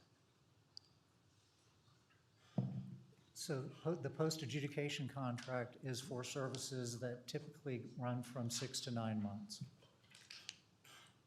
Can be any amount of time, but typically 6 to 9 months. Can be up to a year. That's kind of the outside boundary. All right, any other questions or discussion before speaker? All right, Ms. Cox.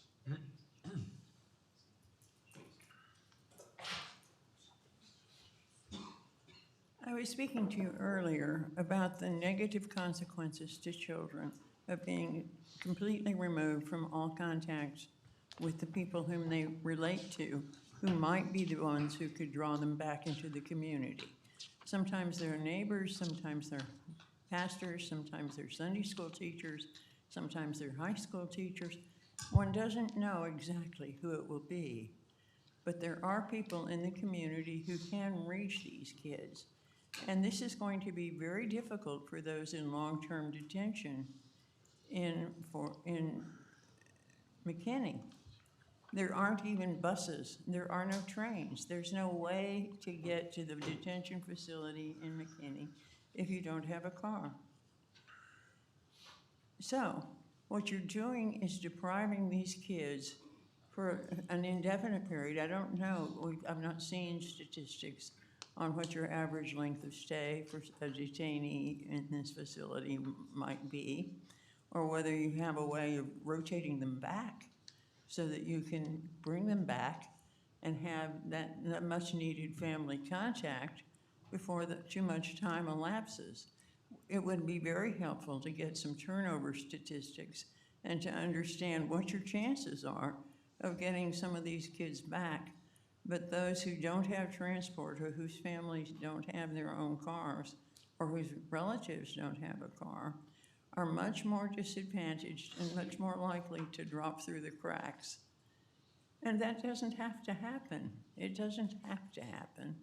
So you could do things by, just looking into this and insisting on further information. I think you also should look carefully at the detention rate. If in fact a higher percentage of our juveniles are sent to detention than in any other county, or comparatively if it's higher than most other counties, we should ask the people responsible for making those decisions to revise or review what they're doing and figure out how they can do better for these kids. Because people who have recidivism problems at the age of 15 are very unlikely to make it through. The longer or the more times you've been locked up, the less your chance of ever being independent and self-reliant and a participating member of the society. So this matters. Please help. Thank you. Thank you. All right, any other questions or comments from the court members? Yes, Riley, so what is the purpose of the post-adjudication contract? Is it long-term residential services, or is it just to hold the kids until, or pending TJJD?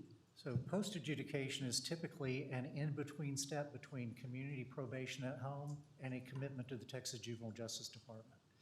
A post-adjudication facility will provide educational, typically in a lockdown setting, will provide educational services, mental health services, vocational services, much of the programming similar to what a child would receive through the Texas Juvenile Justice Department, but as an interim or in-between step. Okay. Okay, to me, this is problematic because we're funneling kids out to another county until they're able to be transferred? So if a child is going to a post-adjudication facility, they are typically coming straight home from the post-adjudication facility, not going to TJJD. Okay. It's typically an instead of. All right. All of this is just telling to me, it means Tarrant County is not doing a good job of managing the detention population. That's what all of this says to me. Because if you've got to send kids to another county, you know, and I know you're preparing, you haven't had to yet, but we just need to be doing a better job. The court needs to be doing a better job of processing these cases.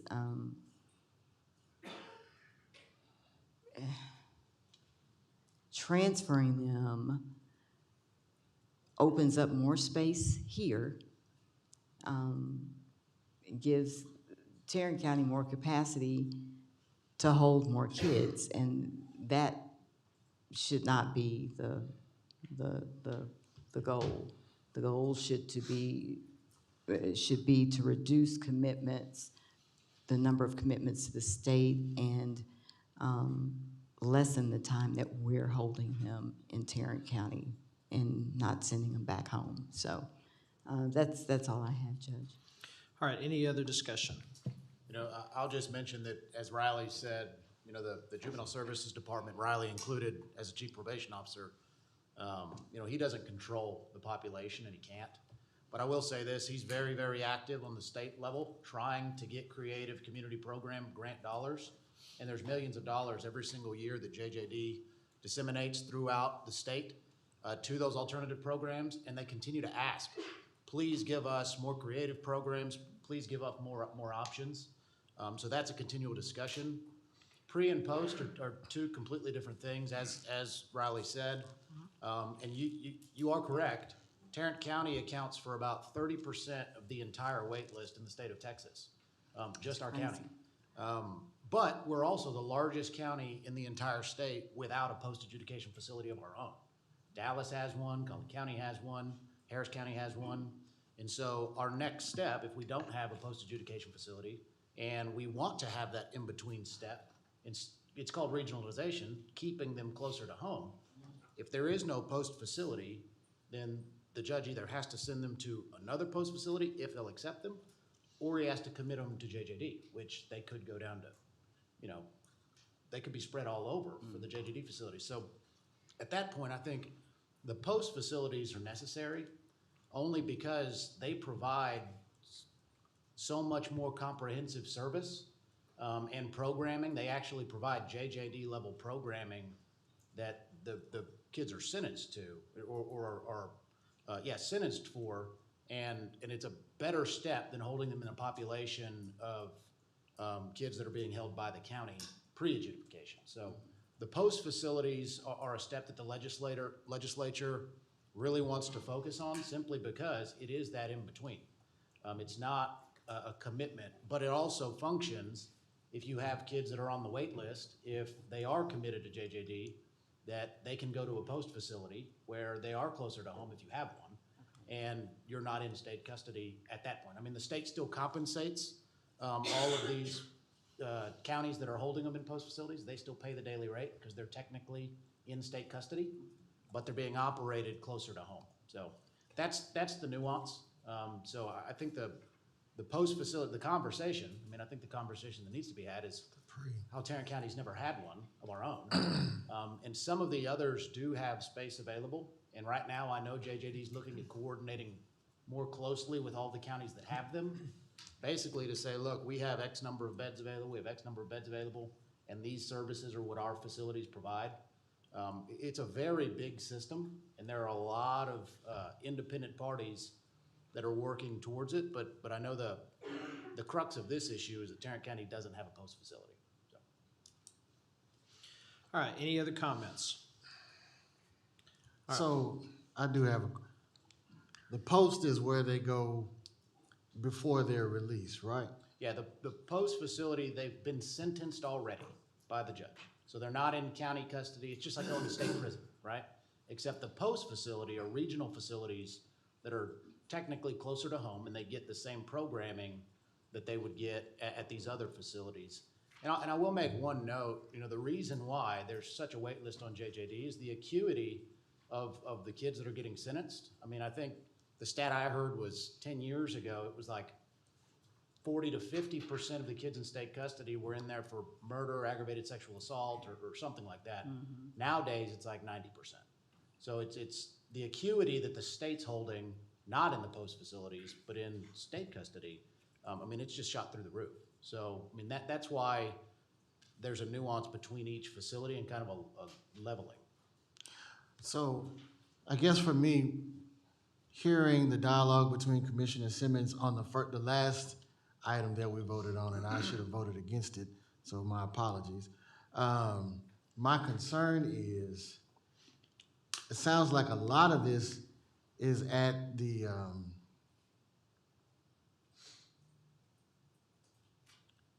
Judge Kim has the ability to create some programs on the pre-adjudication piece, meaning some programs that divert kids from going into the juvenile justice system. Am I correct on that? He has the authority to create some community-based programs and come up with some programming that helps address those kids going into the pre-adjudicated piece. They can be diverted. Yeah, is that a fair? I wouldn't say he has the ability to create those programs, but he can certainly sentence some of these kids to those programs as an alternative or in conjunction with. And I'm assuming that it's all case by case, and it's all about criminal history and the risk to the public. I'm assuming that's what the balancing act is. Sure. So ultimately, yes, I mean, Judge Kim, those programs do exist in Tarrant County. Yeah, I heard Riley mention some of them. There's several, and again, the state system is actively looking to deliver more grant dollars to even more programs as they spring up. Now, some in certain areas of the state have been wildly successful. I think in Tarrant County, we've got great ideas, or Riley probably has great ideas that can make more programs successful, but again, he doesn't make the decisions as to who goes there. He can Right, only the recommend- judge does, yeah, right? he can only recommend their use and then go get the grant dollars from the state so that the state pays for them. And I guess that's my point. The judge makes those decisions. Yeah. Are we having conversations with the judge and say, before you sentence somebody, have you taken into any consideration low-level offenses and things of that nature? Those individuals that go in there needs to be a threat or a risk to public safety. If there's no risk to public safety, then we need to be trying to find other means or other avenues to direct these young people versus adjudicating them. Does that make sense? Yeah, I just think the slippery slope is telling a judge what to do. Well, I'm not saying tell him what to do. Ask him to consider those things. Well, yeah, I am asking him. I am telling him what to do because there needs to be something done. Because we don't need to be putting low-level offenses. We don't need to be adjudicating kids for low-level offenses. Those who are not threats to public safety, they don't need to be going to jail, even if it is. You do understand there are many children that come through there that do not spend time in any Yes. jail. Yeah, and I get He that. has the discretion to say, we're putting you away. Maybe it's repeat offenses, maybe it's the egregiousness of the crime that's charged, but plenty of them don't ever spend time in any cell, prison, jail, home of any kind. I don't. So I guess I'm not understanding the ones that are there is the ones you're saying shouldn't be there, but the ones he's No. letting home should be home. No. I'm not saying either of those things. I'm saying when he is sentencing somebody or sentencing a child, if there are those who do not pose a threat to public safety, they don't need to be adjudicated. Well, I'm not going to speak for Judge Kim. I think he would tell you I'm not doing that. The only ones that I am putting through the process are the ones that I feel like are a threat to public safety. And I think he's going to say we need to figure out where to put these because the last thing I want to do is put somebody out there back on the streets who's going to make the streets less safe. So I think your questions are really good. We got to figure it out. But as you said, I mean, he's an independent elected official and he's got his own philosophy and he's going to keep doing what he does. So. Okay, sorry. No, I'm not going to apologize for No. asking questions and making my. No, it's a good discussion. It's the right discussion to have. All right, any other discussion before finalizing the vote? All right, seeing none, are you gonna vote? All right, passes 3-2. Now we move to item Q22. Q22 is consideration of amendment number 1 to an RFP, which is an annual contract for oblique and orthophotography aerial imagery services, NIT, with Pictometry International Corporation, doing business as Eagle View.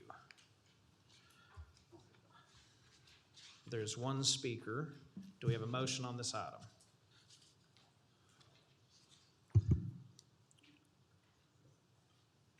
All right, there's no motion, so I'm going to bring up the speaker, Mr. Palmer. Unless there's discussion here.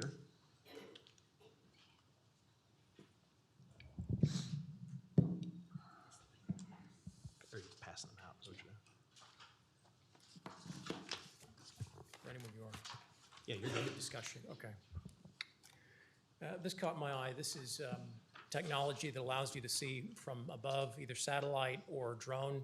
I didn't have time to look completely through the whole thing, but one thing I've noticed is whenever you're looking to see what the real purpose of something in some of these agenda packets is, you got to go to the middle of the paragraph, you got to go to the end of the sentence or the end of the list. So it's, safety of the children, A, safety of the children, B, and then it's to look closely at people's property so you can appraise it and increase their property taxes or tax exactly based on what you think they own on their property. There's a lot of people that are opposed to the property tax system. I'm not here to fight that war today, but you don't need to see every square inch of the homeowner's property. You don't need every penny. And That's really my comments today. The Republican Party is opposed to property taxes overwhelmingly. We have a convention every 2 years, state convention, and overwhelmingly, the delegates don't want to go in the direction of microscopic inspection of the homeowner's property in order to tax them out of everything they have, nickel and dime them. I appreciate your time, those of you who are listening. So if I'm So not is there- mistaken, this will also be utilized by the Tarrant County 911 District, is that correct? Okay, and so for that purposes, I'll be supporting it. That is correct. Yeah. So is this in any way, shape, or form used to assess property values? Yes. Okay, tell me how that is used. TAD uses it as well. They pay for part of it and use it for their assessment practices. So walk me through that, how we are approving an amendment to a contract that TAD uses. Explain that. I can help. We share the cost. Yeah, we do. It's a share the shared cost. with them, and then they utilize it to verify if there are significant improvements to a home year over year. So the 911 uses it for addressing purposes, for dispatch and things like that. Okay. We use it for our GIS systems to make sure all of our transportation maps and all that stuff are regularly updated. And then TAD uses it for appraisal purposes. So as an example, if they're doing, this is an example I've been given in the past, if they're doing their flyovers, I think they do it every 6 months, is that right?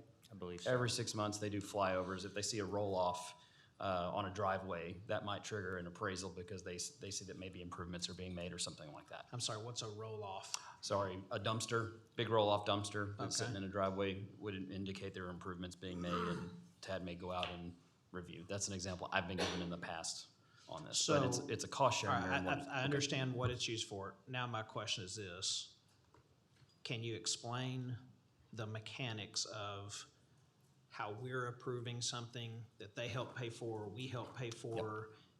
Is this some joint thing between us and TAD where they use it for their purposes, we use it for our purposes? We all use the same imagery, and I believe, if I remember correctly, we take turns as far as who's the one that runs the procurement.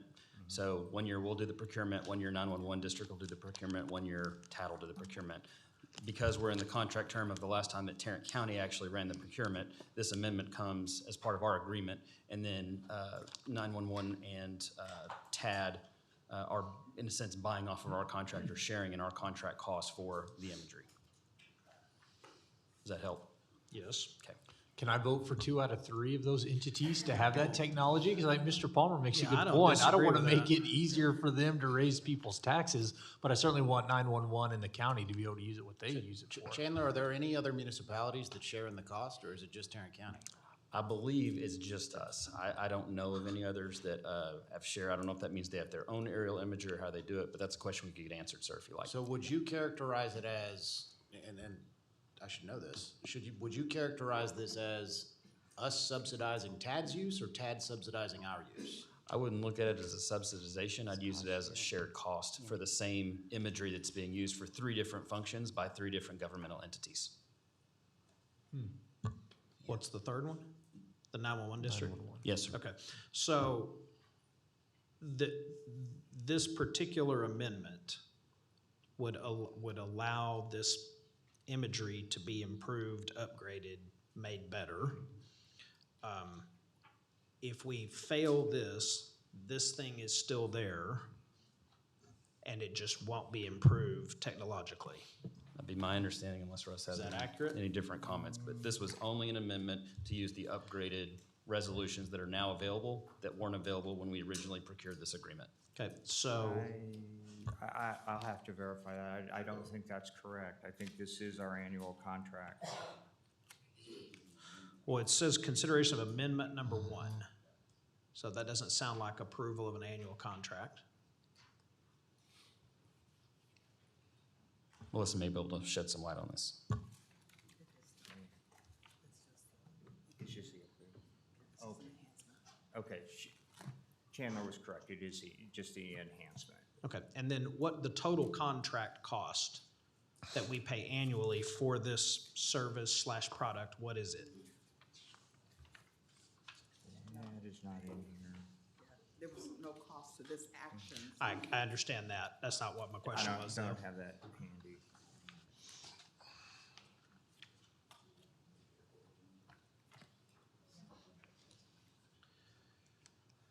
Well, at this point, here are our options. Somebody can make a motion, we can have a vote on it.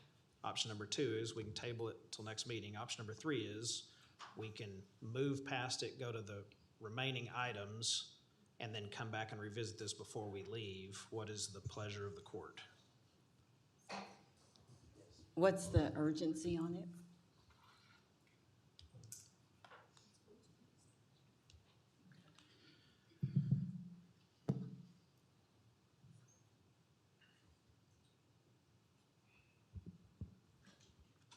It's right under $400,000, and that's the total before we split up the cost between entities. Okay, what do the entities pay? The appraisal district pays 25%, 911 pays 50%. 100 grand, 200 grand, so we'd pay 100 grand? Okay. When's the current contract expire?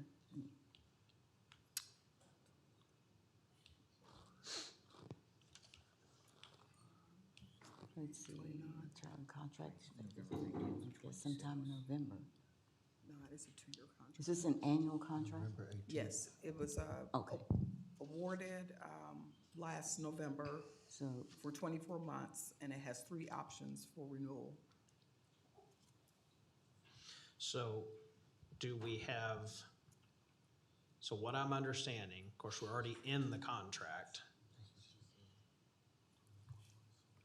Is there a legal, we will address this not here, but my question for you is there a legal pathway where Tarrant County and the 911 district, if the court were to so desire, where Tarrant County and the 911 absorb the cost and TAD doesn't use it? Then the next question that I would ask is if we were to, if there was a legal pathway to do that, that's what we did. Does that just mean then TAD goes and buys it themselves? And Maybe. now we've just cost taxpayers a bunch of money Yep, so that we would could go. probably be a decision for their board to make, I'm assuming Okay. it would be brought forward. So her question that she asked, which I don't think either of you answered, is there any reason why this can't wait till next month? Although she asked, what's the urgency? We should be able to wait till next month. Okay. Is anybody opposed to getting some additional answers, figuring out some of these things before we take it up? Yeah, just so Is I'm, anybody here opposed to that? What? I just want to make sure I understand what the additional information. I'll is get needed. it, I'll get Okay, what I sure. want. Everybody Okay. else can get what they want to you and Okay. we'll address it. So, it sounds to me like Yeah, I'll nobody's- make a motion to table. Second. Okay. We do have a speaker. He already went. Okay, good. So we have a motion and a second to table this item. All right, any other discussion up here? yay. Yay. Okay, that's 5. All right, so it passes, tabling this item passes 5-0. That takes us to item S2. S2 is consideration to accept property awarded to the Tarrant Regional Auto Crimes Task Force through forfeiture and judgment and consideration to authorize the sale of said property to Tarrant County auction. Move to approve. Second. All right, we have a motion and a second to approve this item. We have one speaker. Any other discussion before speaker? All right, Mr. Palmer. I don't want to take up a lot of time. I referenced the Republican Party of Texas platform in the last agenda item. Platform plank 151 of the state party platform, civil asset forfeiture. We call upon the Texas legislature to abolish civil asset forfeiture independently or in partnership with federal authorities and to ensure that private property only be forfeited upon a criminal conviction.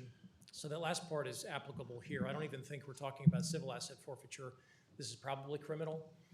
The area of concern for me, the area of gray for me, is when somebody gets pulled over and they may or may not know that they don't have to consent to a search. They get searched and they're arrested on suspicion of something. They go to jail. We know they're in there for several days in some cases when they're pre-trial. While they're pre-trial, their car is kept in impound or in county possession for several days. And when they get out, they can't afford to get it back. That's the gray area. That's the area that I would like for you to consider humbly going forward, whether or not this is something we want to pursue aggressively. Again, the state party is opposed to civil asset forfeiture. State party convention is not some little thing. It is the largest voluntarily attended political gathering in the world. We have 8,000, 9,000 people yelling and screaming at each other. Usually nobody gets arrested, but we come up with these list of things that are important to us. And one of them is civil asset forfeiture. And I have to think that an extension of that, at least in principle, would be criminal asset forfeiture as well. I go online, I look at the auctions, and I see these cars. Some of them are very nice cars. And I just wonder if the offense would justify the confiscation of the car. Thank you. Also look at takings clause. All right, we have a motion and a second on this item. Any discussion up here? Just to say, I agree with Mr. Palmer on civil asset forfeiture. It's a good point. Okay, passes 5-0. We now move to the last item removed from consent, which is item T1. Move approval. Of T1? Okay, consideration of delinquent tax collection contract with Linebarger, Goggin, Blair, and Sampson LLP. Second. All right, we have a motion to approve in a second. Second. Any discussion? All right, there's no speaker. I do have a question, a couple questions. So besides the obvious answer, Mr. Barnes, why don't we go out for bid on this? This is a service contract and it's not required to go out to bid. Besides the obvious answer, I know we're not required to, but I'm a person that, even at my home, if it's for an electrician, I get quotes, you know. So on a contract of this magnitude, would you ever be interested in going out for bid on these professional services? Because we don't have to, of course not, Sure. but we can. Let me answer it in the way that I answer to any of our vendors that come and talk to me. I'm open to talking to any vendor about providing services to our office and the operation that we do on behalf of the county. Two things I require of that conversation is they have to provide better service than we're getting right now and better expense than we're getting right now. There's no expense involved in this process at all. That expense is passed down to the people that are delinquent and paying their bills. And I don't believe we can get better service than the largest law firm in the state that does this on behalf of counties. Okay.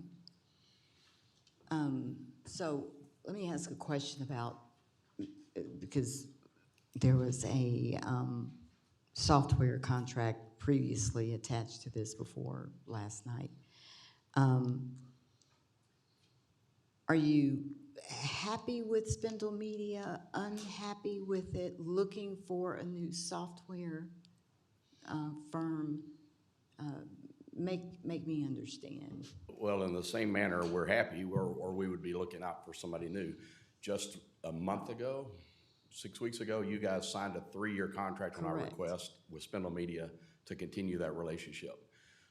If we were looking for a new software company, we definitely would not be doing it right now. The timing is horrible for that. We're going through a transition with TAD right now on their new software, and to expect us to do both sides of that software at the exact same time wouldn't make sense. Those softwares have to work cooperatively together, and so we need to get one side settled before we would even look at the other side in the first place. But to answer your question bluntly, we're very happy with where we're at right now with Spindle Media. Okay, I thought so, because we just, like you said, that's what confused me about the whole agenda item as it was presented and posted. We just approved a contract for a software provider, a 3-year contract. So thank you for clearing that up. You're welcome. Thanks. All right, any other discussion up here? All right, passes unanimously. which now brings us to the regular agenda. I'm not sure you can tell a difference anymore. Yeah, I'm telling you. The first is a public hearing to consider reducing the speed limit to 35 miles per hour on a segment of Floyd Hampton Road in Precinct 2. So this is a public hearing. There's no one signed up to speak to this. Is there anyone that wants to speak to this? All right, seeing none, I will move to close the public hearing. Second. We have a motion and a second to close the public hearing. Any discussion? This is just closing the public hearing because I still think we can take action on this afterwards. So, all right, so cast your vote to close the public hearing. Okay, that passes unanimously. Now, do we have a motion to approve the reduction of the speed limit? So moved. Second. All right, we have a motion, we have a second.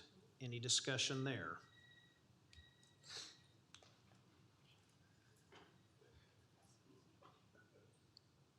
Okay, please cast your vote. All right, passes unanimously. Now brings us to item 9A1, consideration of out-of-state travel requests. Move for approval. Second. All right, we have a motion and a second on that item. Any discussion? All right, please cast your vote. All right, passes unanimously.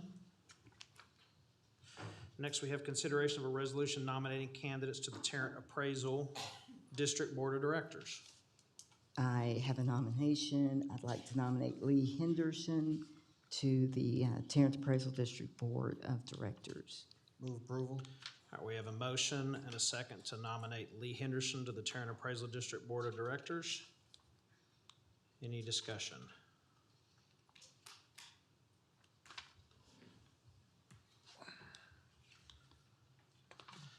All right, that fails 2-3. I will make a motion to nominate Mike Alfred to the TAD Board of Directors. Second. We have a motion and a second on that item. Any discussion?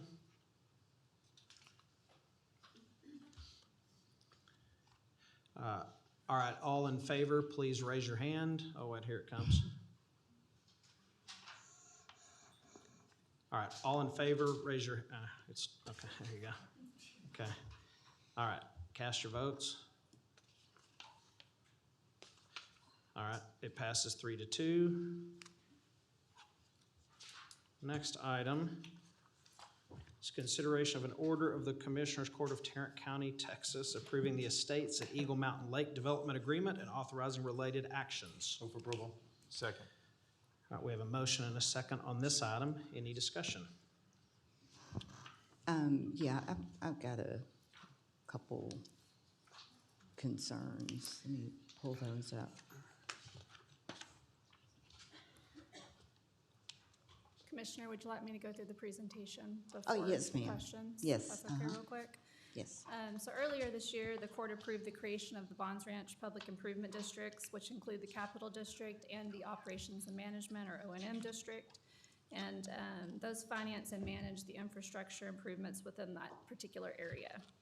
This project encompasses approximately 836 acres located at the northeast corner of Bonds Ranch Road and Morris Dido Newark Road within the city of Fort Worth, ETJ, and Tarrant County.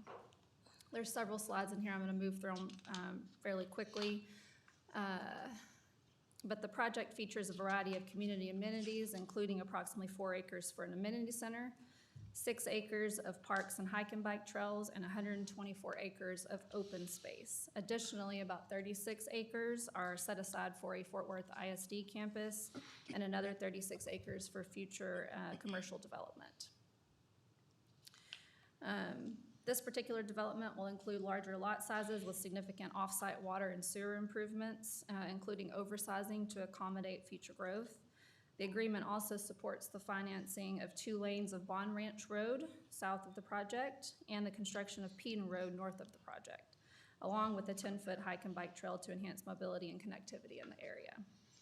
The total estimated cost for these improvements is approximately $200 million, with an estimated $51 million in infrastructure investment and a projected $921.6 million in added value to Tarrant County at build-out.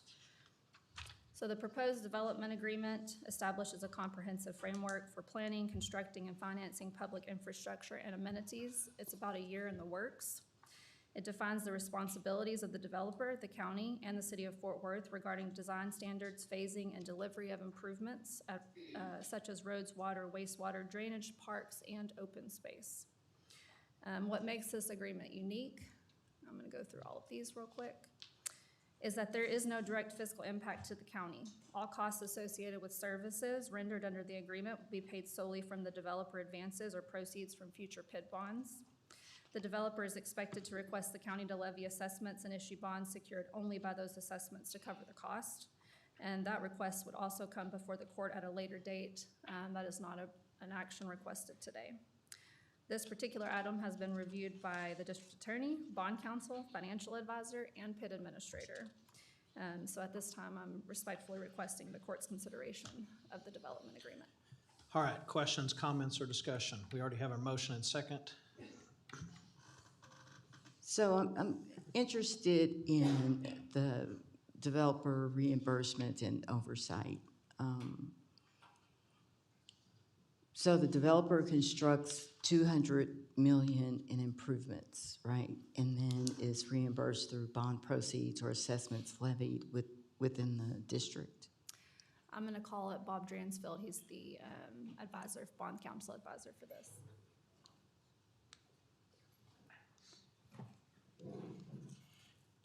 Judge, members of the court, my name is Bob Dransfield with Norton Rose Fulbright, co-bond counsel for the county in this particular project. So, Commissioner, you're exactly right. The way the process works, he'll go ahead and issue bonds. But first of all, he'll make the expenditures.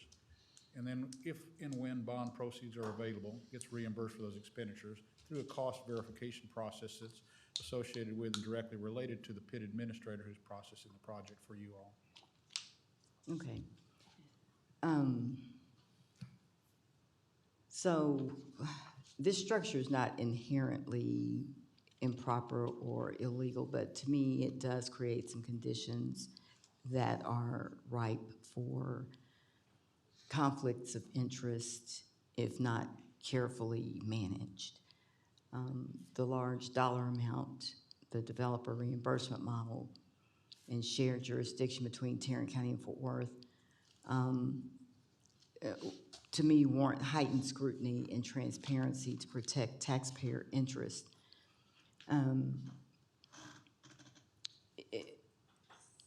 How are we assured whether or not oversight is weak or cost verification isn't strict, that taxpayers or future homeowners could be on the hook for inflated costs or unnecessary infrastructure?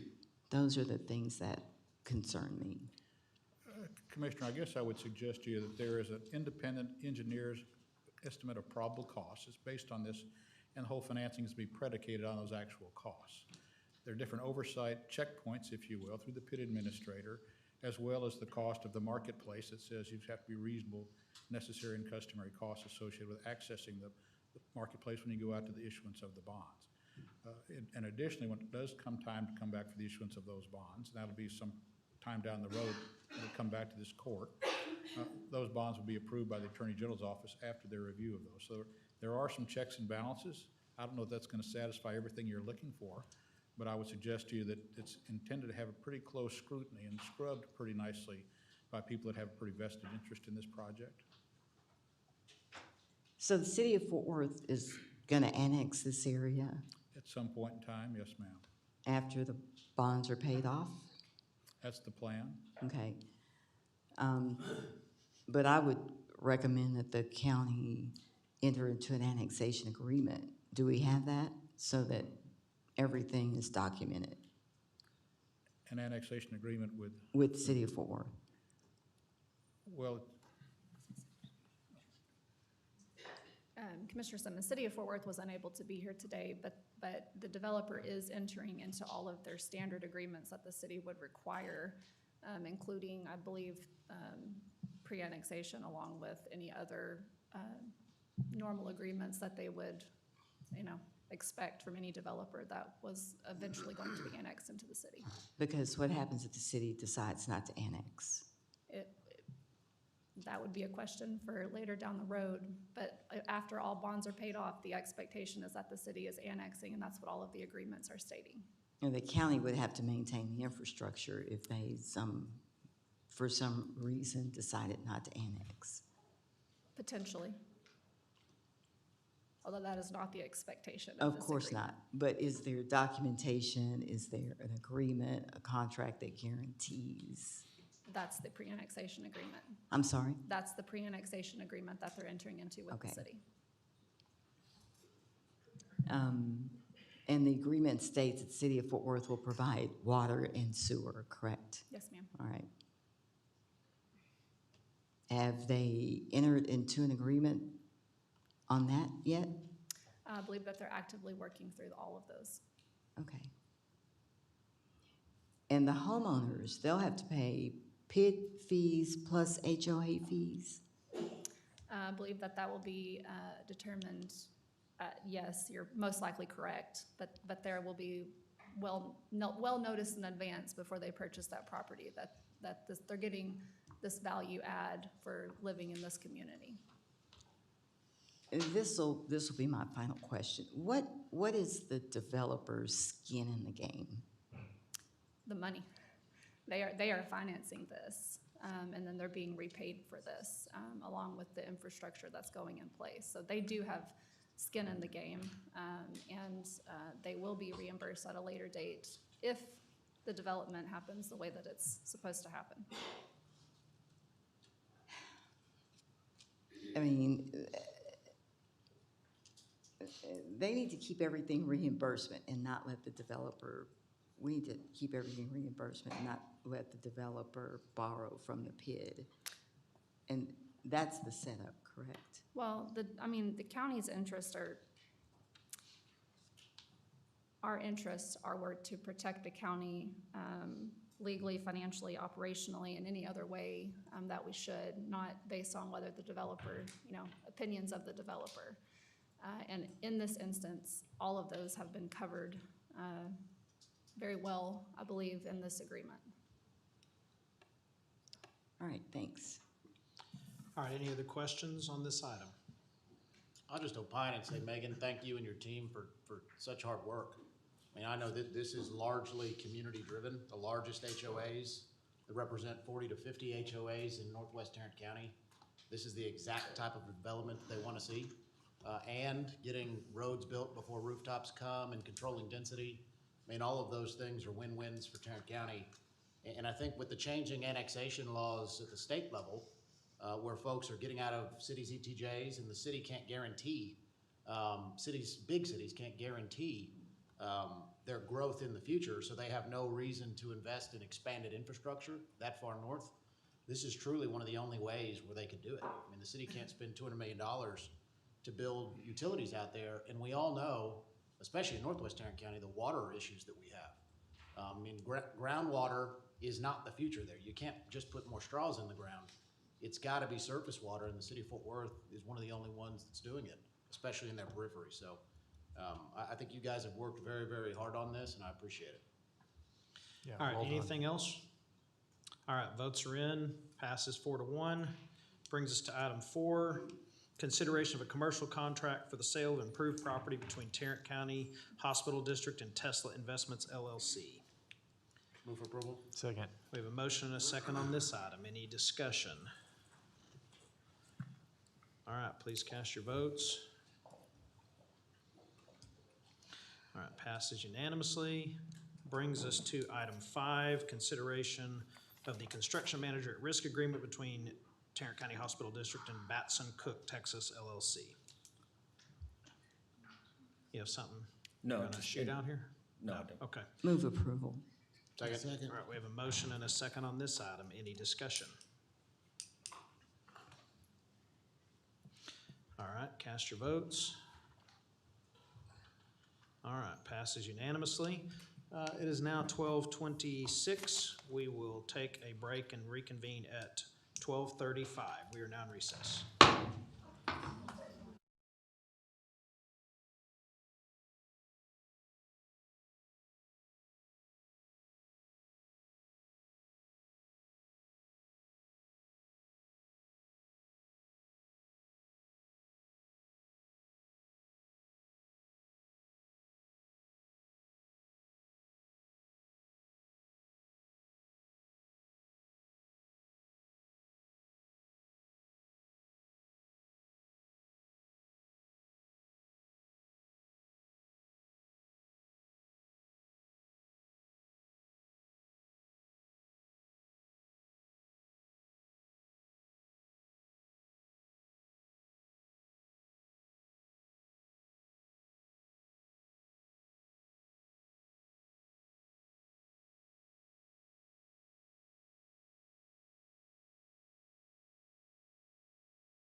time.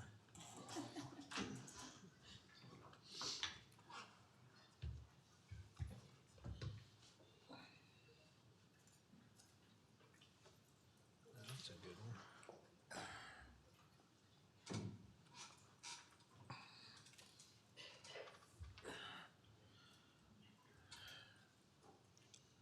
What are we on here? B.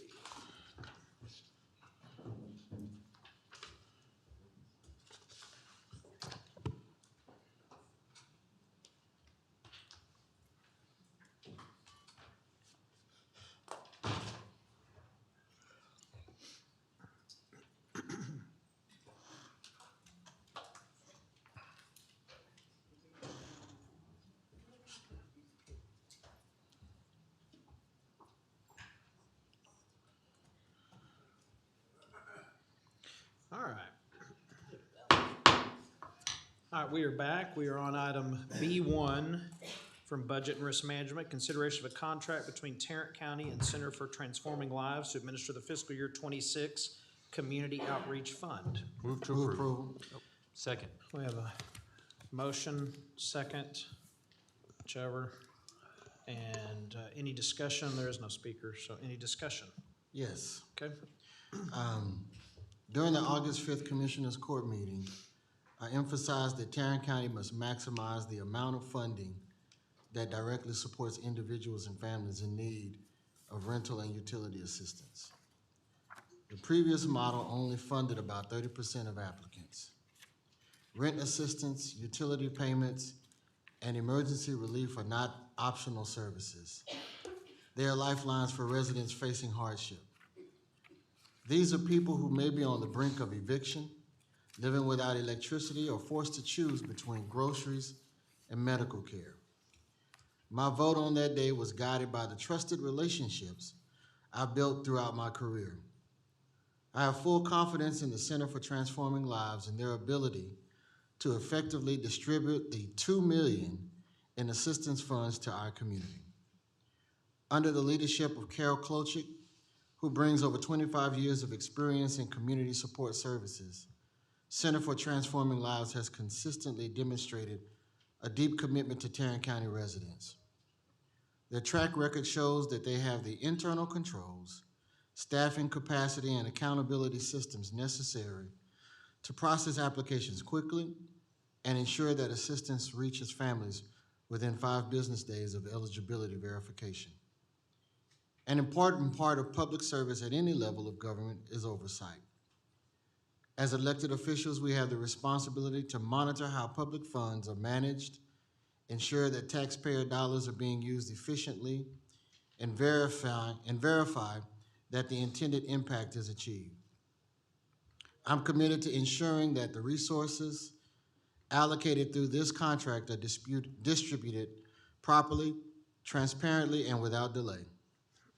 My office will work closely with county staff and Center for Transforming Lives leadership to ensure that every dollar entrusted to this program is used to stabilize families, prevent homelessness, and maintain the integrity of the process. Transparency remains key. In the coming weeks, the Tarrant County Precinct 1 office and the Center for Transforming Lives will host a community town hall to discuss next steps and answer questions from residents. Together, we remain committed to ensuring that resources reach those who need them most and that the process for delivering those resources upholds the highest standards of public trust and accountability. Thank you. All right, anything else? Yeah, so I still think it's a travesty that a county this size eliminated direct services to its residents, and it didn't have to. But I see you standing up there, Rand, so I have a couple questions. I don't think they're difficult.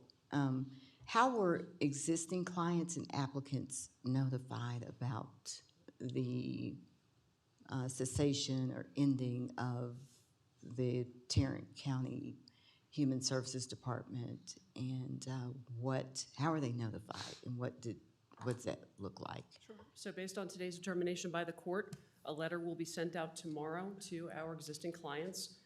alerting them to the changes. So it lets them know that they can contact us through the end of the year, especially our SUAP clients. Those are the special utility clients. The letter is written in both English and Spanish, and it directs them to the Center for Transforming Lives website, the Center for Transforming Lives phone number, and the Center for Transforming Lives address. So again, that letter is pending your decision today and will go out in the mail tomorrow. So I have my staff at Human Services ready to mail that letter effective tomorrow. We also have a multi-tiered approach when it comes to marketing this information out, and that's a twofold approach that'll come with Tarrant County and the Center for Transforming Lives. This will be listed on our website. It'll be listed on the Center for Transforming Lives website.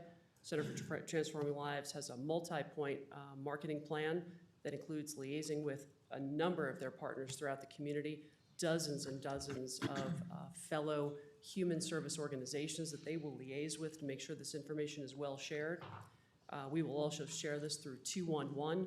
We will share this through social media. In fact, after today's decision, I believe that we will post directly on our social channels this exciting partnership that we will be discussing and voting on today. We'll also issue a press release, and so will CTL. This is a partnership and a collaboration, and with a powerful partner like CTL, we think that this information will be well shared in our community. Interesting. So we voted, what month, what day and month was that? Was that July or August? We voted in August. If we look back through To end the program, correct? In August, we determined that we would go with a partnership model.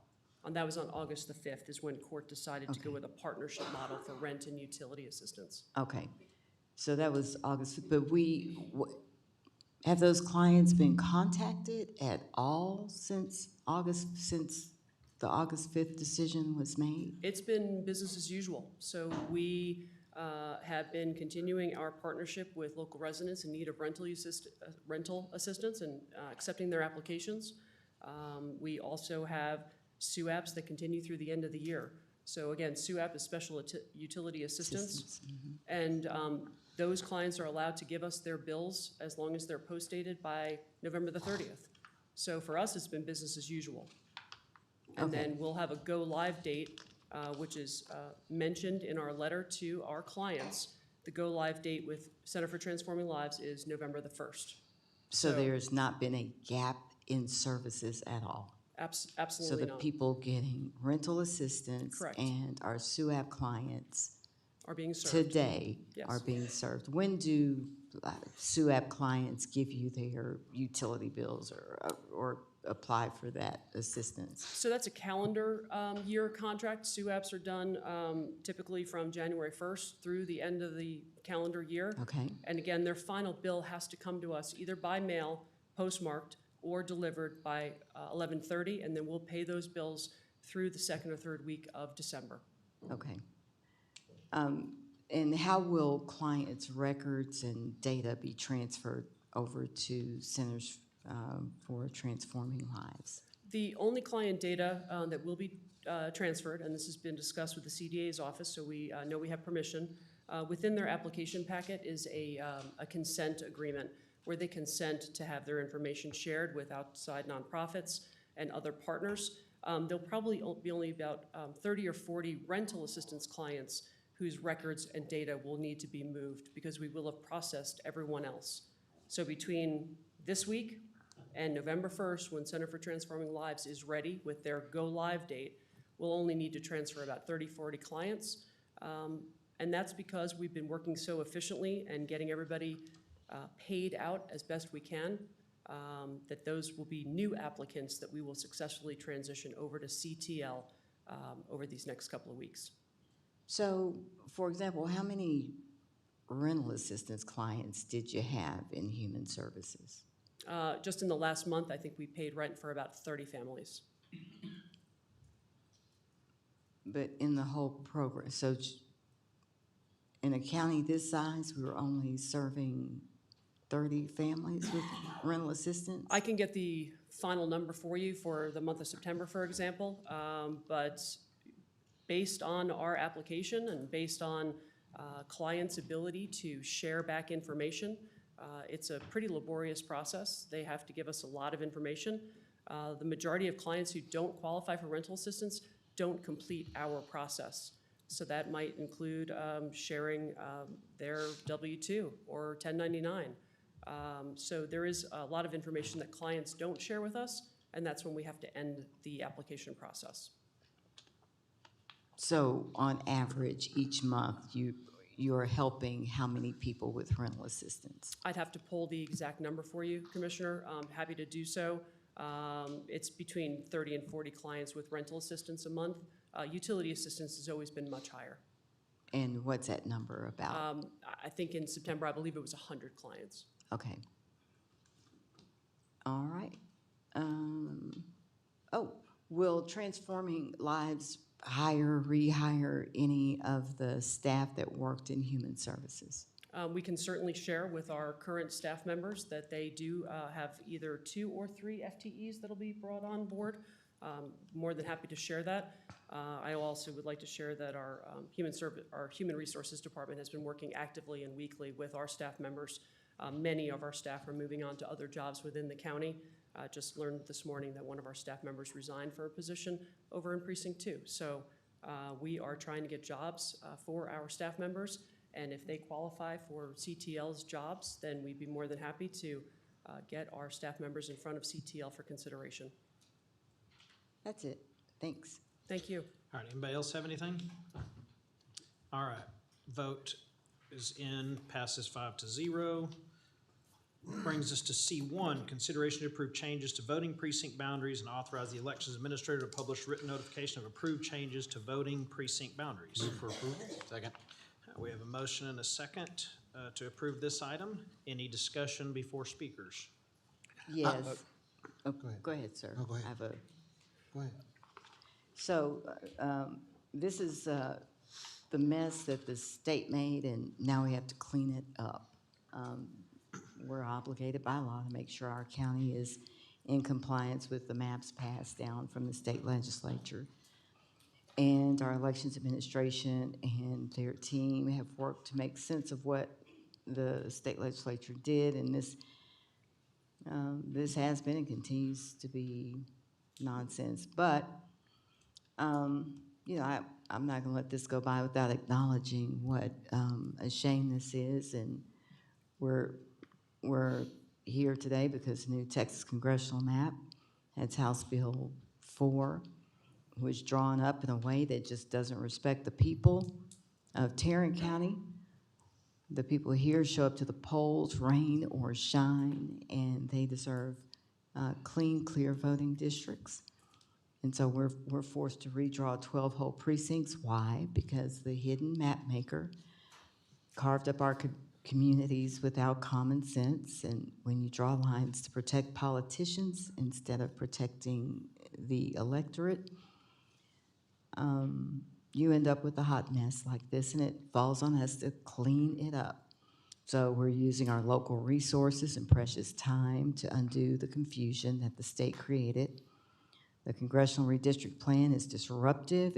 It will cause genuine harm. It chops up neighborhoods, meaning folks who live across the street from one another might end up having different congressional representatives. This confuses voters about where they belong and who they should call when they need help. And I think voters need to know who their congressman is, and when their neighborhood is split 3 ways, their voice just gets watered down and loses its strength and takes away the individual's power. And it puts an unnecessary burden on our county staff. Our election staff should be focused on preparing for the upcoming election, training our precinct judges, and ensuring our machines are working perfectly. Instead, they're spending their valuable time drawing new maps and sending out extra notices just to fix the state's political agenda. This is not fair to our workers, and it is certainly not fair to our taxpayers. Our job should be to make voting easier and fair for everyone. This new map makes that job much harder than it needs to be. So while I will vote to approve the administrative changes needed to comply with the law today, let the record show I am voting against the spirit and the consequences of HB 4 We need fair maps that keep Tarrant County communities whole, period. We deserve better than being treated like puzzle pieces. All right, anyone else? Judge, real quick, if I may, to just kind of paint the whole picture for everybody in the public that's watching and viewing. When going through this process, at the end of this, we will have, effective January 1, 708 voting precincts in Tarrant County. So we will finally eclipse the 700 mark when it comes to precincts. When we were going through the process, again, like we did earlier, this being the third time, it did create a number of 0 precincts, which those 0 precincts are simply when the lines didn't quite line up, and it creates a small gap. Most of the time, it's not large enough for an individual to live in, but the law requires that every single square inch of this county be covered by a voting precinct. Earlier on the consent that was approved was the plan that will absorb those 0 precinct areas into the existing precinct. So it will not change the 708. We are just simply absorbing that little sliver in to make our map clean, all of our lines where they need to be, and everybody in a clearly defined precinct. All right, anybody else before we bring up our one speaker? Okay, Mr. Michael Bell.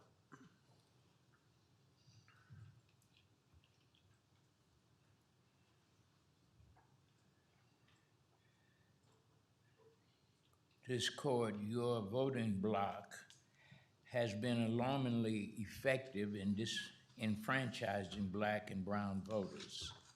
The steps you've taken to restrict access to the ballot box are not just disappointing. They're a clear and deliberate effort to suppress the voices of entire communities. This court's leadership, the troika of O'Hare, Kraus, and Ramirez in particular, continues to push forward with plans that actively dismantle the very electoral system that put you in office. If you believe that system is so broken, then what does that say about your own legitimacy here? How can you claim to represent the people when you work so hard to silence their voices?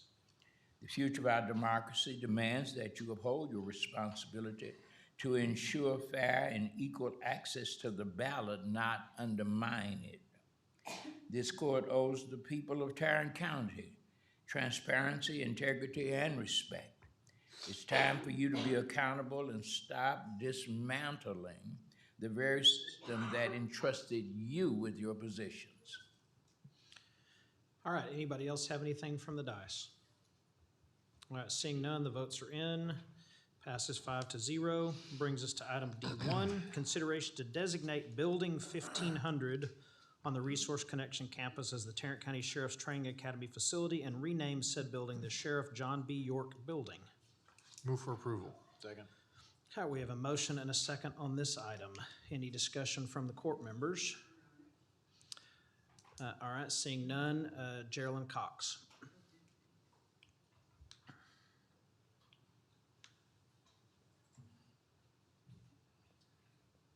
So when I read that you were planning to name the building for Sheriff John York, I thought, well, who is that?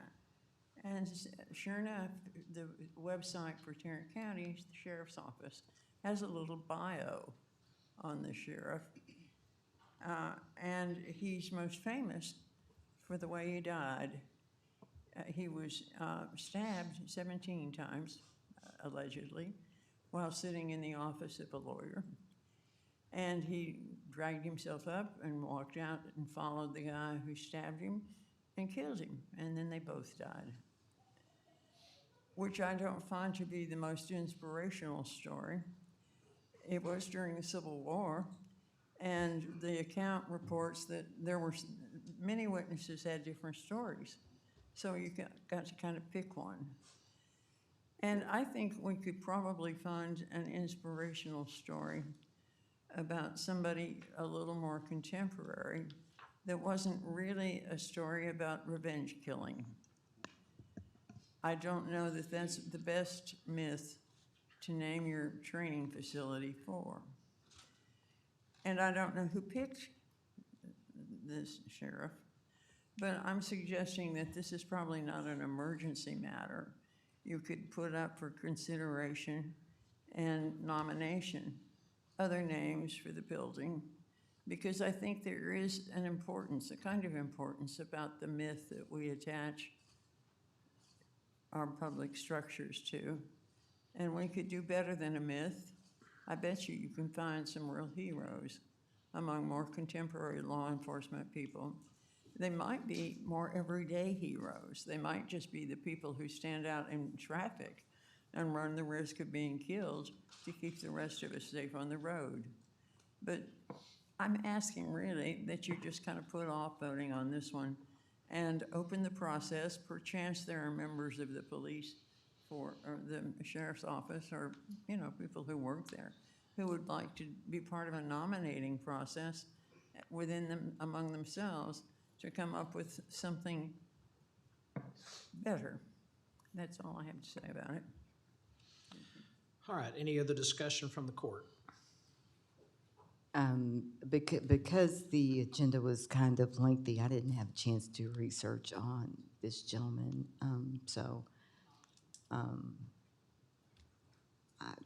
I like some of the things that Ms. Cox said. Perhaps we, you know, delay it and use somebody more contemporary, or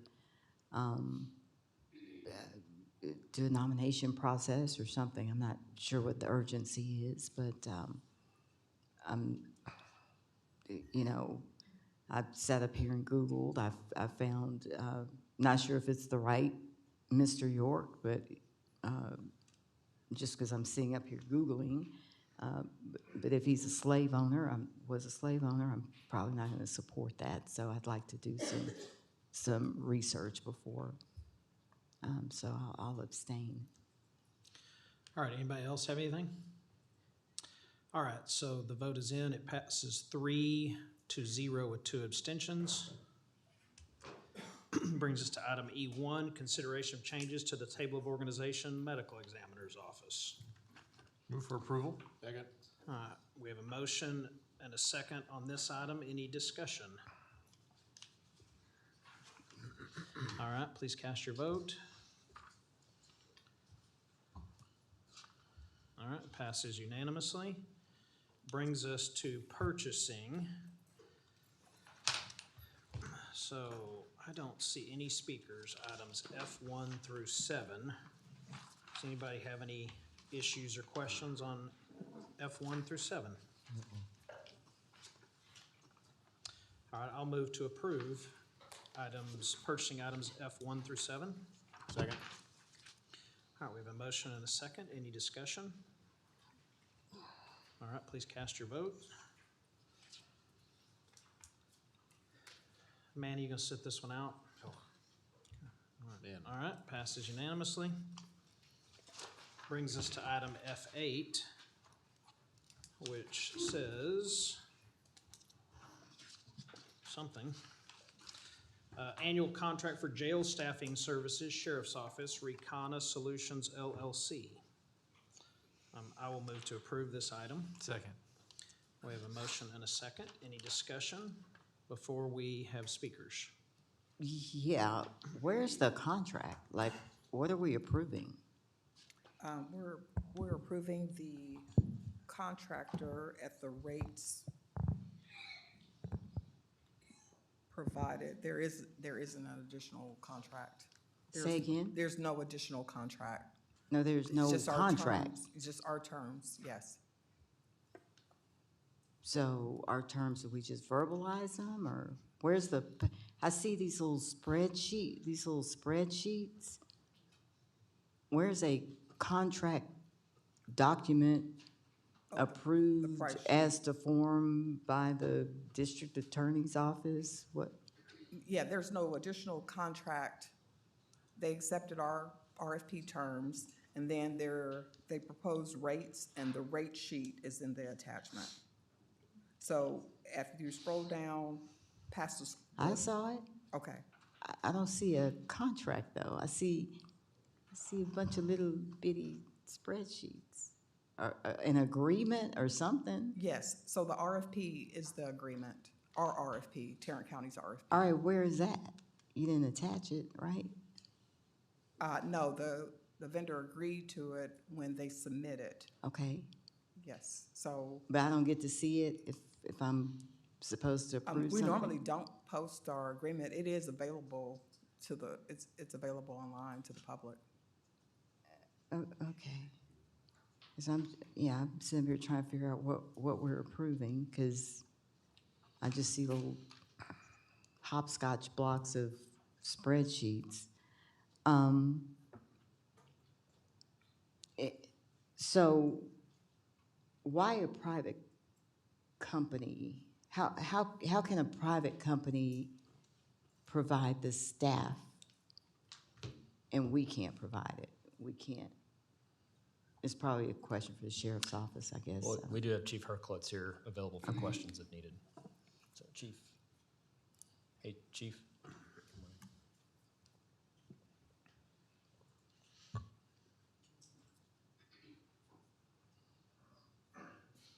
Hey, Chief.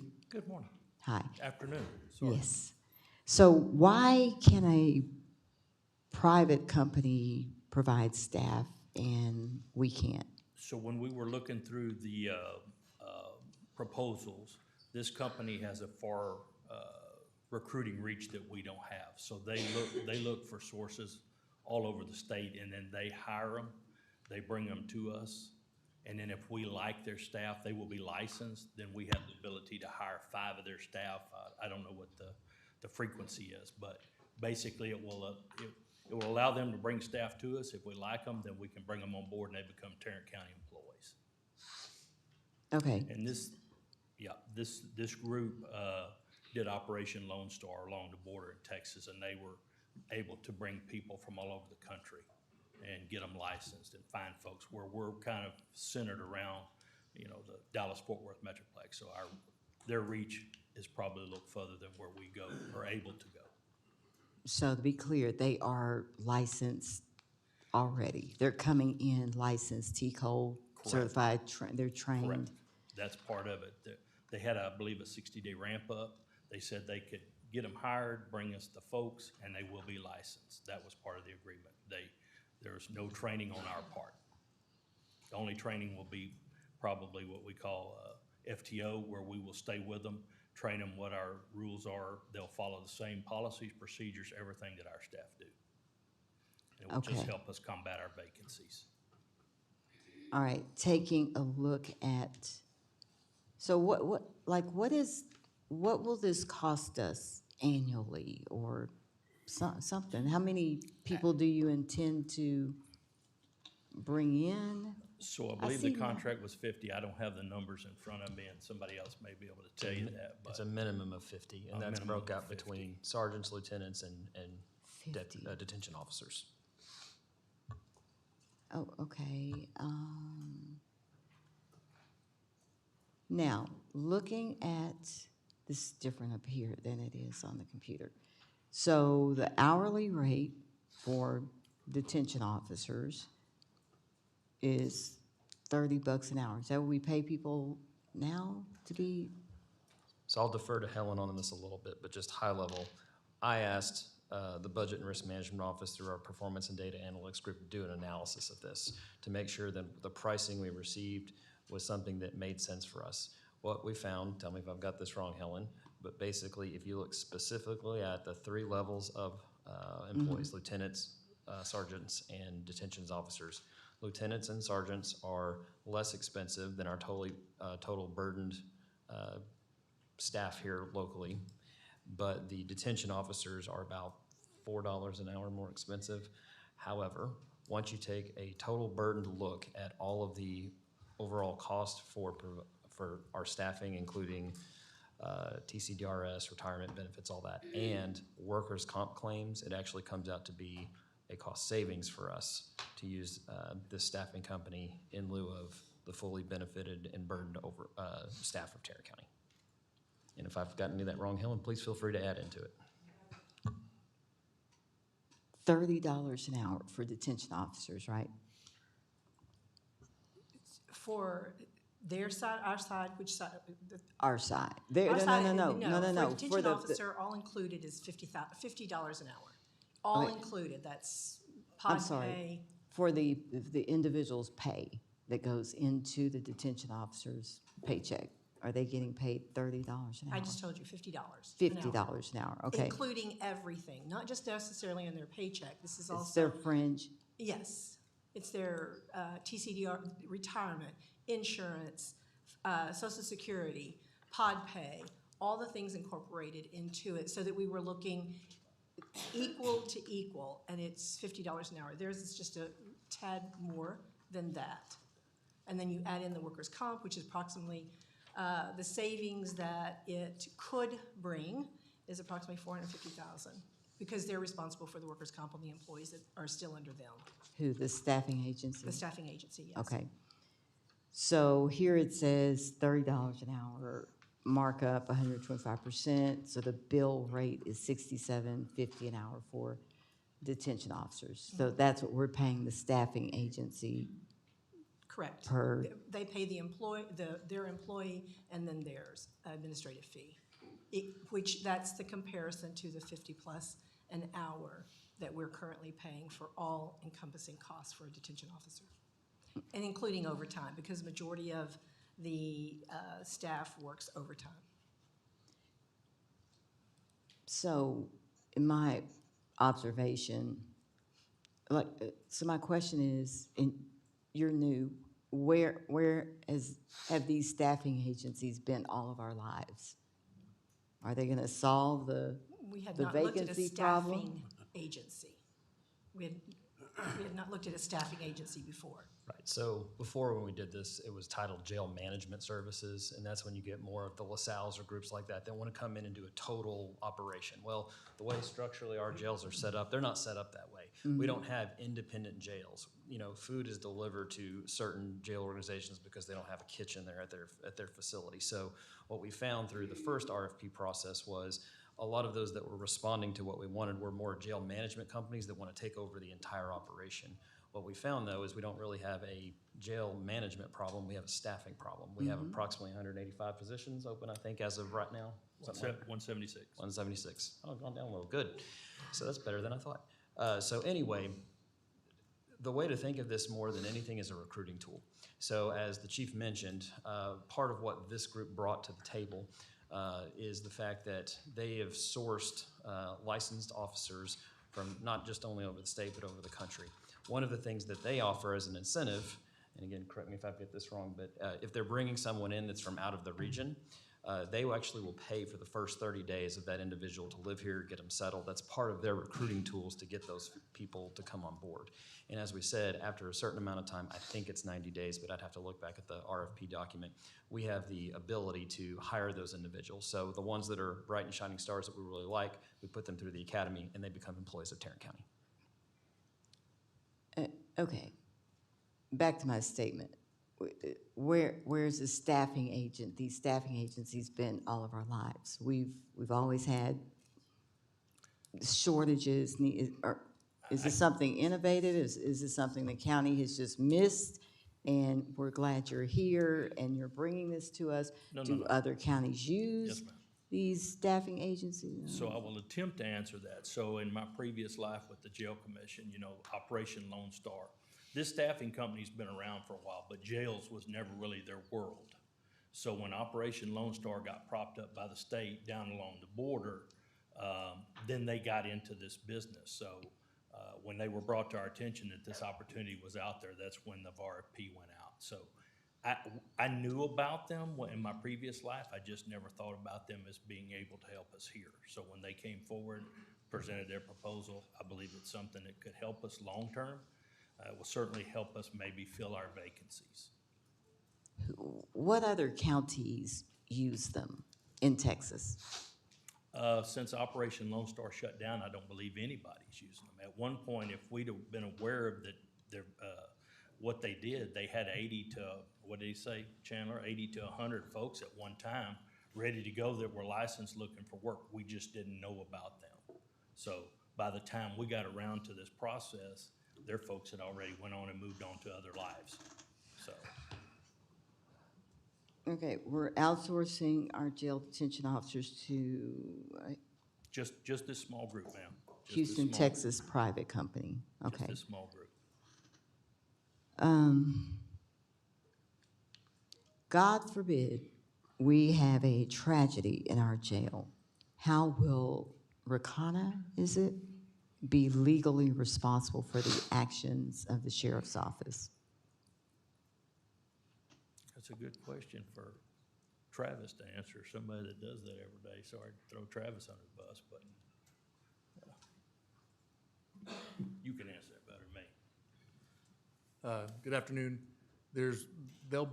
Still be, because they're staffing, so it'll be still under our policies and everything under the sheriff's department. So any lawsuit or anything from actions taken from them would be a joint defense from both Rakana and the county. Interesting. They likely will have the same type of sovereign immunity that the county has, which is not absolute, but partial. They'll probably be privy to the same thing. My understanding also is they're actually operating under the sheriff's license for this. So they operate under the sheriff's full policies and procedures, so they follow the same policies and procedures that their staff does, which all falls under the sheriff's license to operate the jail facilities. So we're kind of a guinea pig, because as far as you know, no other counties have. So the only thing I In can Texas. tell you there with Operation Lone Star, those guys were inspected by the Texas Commission on Jail Standards just like we were. And they boasted a pretty good record. When they come in, we found that they had passed all their inspections. So that was part of the proposal that they submitted to us. So they do have a good track record in passing inspections. So I will say, I think we have a culture problem. Hopefully you're cleaning that up over there. And I think as long as we have a culture problem, we're gonna have a problem keeping detention officers. If you would, I'd like to Yes, sir. speak to that. Our attrition numbers are really good since I've arrived, and not boasting that, but we have dropped significantly. We've been in single digits pretty much the 10 months. We did have an anomaly where we had quite a few retirements one month, along with some resignations and some terminations. So I don't like the word termination, but as y'all know, sometimes you got to cut the cancers out. So we're going to continue to do that so that we have a good environment. And not to throw Commissioner Miles under the bus, but he come and took a good tour, and I think he saw firsthand what we do. And we're making strides. We're not perfect, never said we would be, but I think we're moving in the right direction. We've got the attrition slows. Now, if we can get the bodies in, maybe we can build up and take it to that next level. Okay, we've tried so much with this jail. I mean, we've done, I don't know if it was called a staffing agency before. What was it? It was jail management services before. This is staffing services. It's a reduction in scope from what was originally discussed. Yes, we paid some company $30,000 and That was a got like different contract. five. Yes, ma'am. five That was a recruiting hirings or contract. something. Yes, ma'am. And that one, I think, netted us one individual, if I Yeah. remember correctly. One individual for $30,000. Do we still have the gentleman we brought on as a consultant? No, but that was an ARPA-funded position that ran out of funding on. We paid how much for his contract? Was it over 200,000 He was not contract, he was a substitute employee. or substitute employee? I don't know what he was paid. I do not know what he was paid out over the course of the time that he was here. So we had him, that was over 200,000. I think we at one point approved 4 or 5 additional communications positions, so the sheriff could go out or use those people to help recruit. There was one day we approved 3 or 4 or more new comms people, marketing people for him to recruit. Not sure when it ends, that we give this gentleman everything he can think of to make improvements and see no improvement. So hopefully this works. Hopefully. And I don't think I like being a guinea pig. If nobody else has used this model. That kind of frightens me, but all right, that's all I have to say. All right, anybody else have anything before we bring up our speakers? Nan Terry and Joe Palmer. Thank you.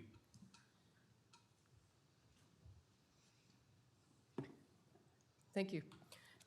It's a sad day in Tarrant County. In one day, in two instances, the county is contracting out services I believe should be completed by Tarrant County employees, not private employees of a private company or another county because we don't have resources. It's a sad day because we can't provide those services in-house. Perhaps with this contract, we will be able to. But regarding the staffing contract, I think the chief answered most of my questions, but I have one topic remaining. How many detention officers do we currently have that meet the qualifications for lieutenants and sergeants? My concern is, are we still allowing for our employees to receive promotions to encourage non-attrition? And that would be my concern, that instead of hiring outside, we allow people to be promoted in. Thank you. Thank you, Mr. Palmer. Thank you. The chief said the department could hire up to 5 of these staffers at a time. I'd like to know how many times the sheriff's department has hired from their staff. County staff said the contract is available to the public. It should be in the packet. I agree with Commissioner Simmons. There's other packet items, agenda items that have the contract attached.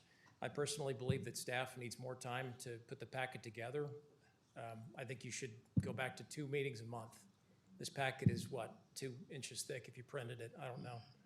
You know, this is my complaint with Fort Worth ISD, these giant packets, and we can't possibly go through everything.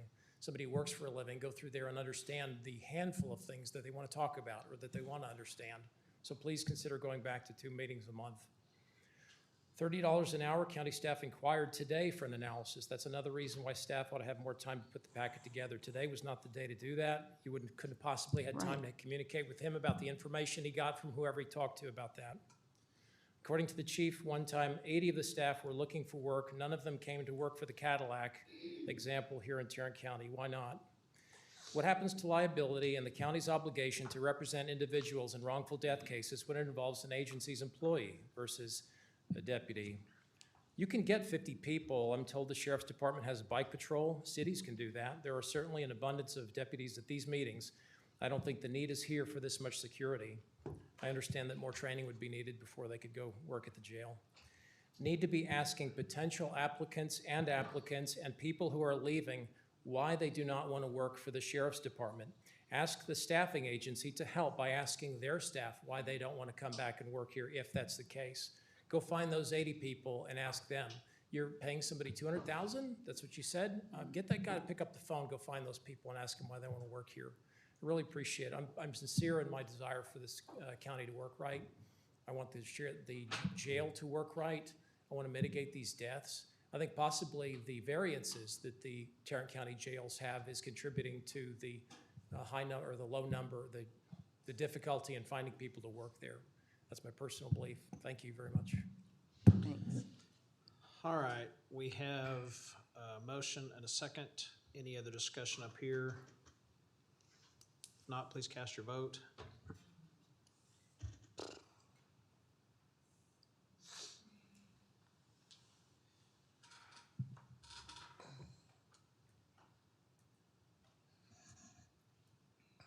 Nay. All right, passes 3-2. All right, next up, purchasing items 9 through 14. Anybody have any questions there? I will make, there are no speakers. Which one? 10, please. All right, I'll make a motion to approve item 9, the annual contract for structured cabling materials and service in IT. Second. All right, we have a motion, a second on that item. Any discussion? All right, cast your vote. All right, passes unanimously. Item 10 is an annual contract for maintenance of forward-looking infrared video management system and facilities management. Questions, comments, motion? Move approval. Second. All right, we have a motion, a second to approve this item. Discussion. Yeah. Can y'all put that back up? Or did you take that? I was looking at the attachment.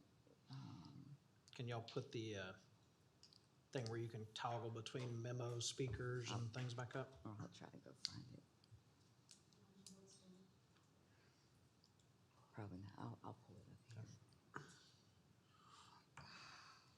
That was, purchasing, Yeah, there it is. where, Where is it? Can you can't hit it right there? ooh, Yeah. got it. And attachments, okay.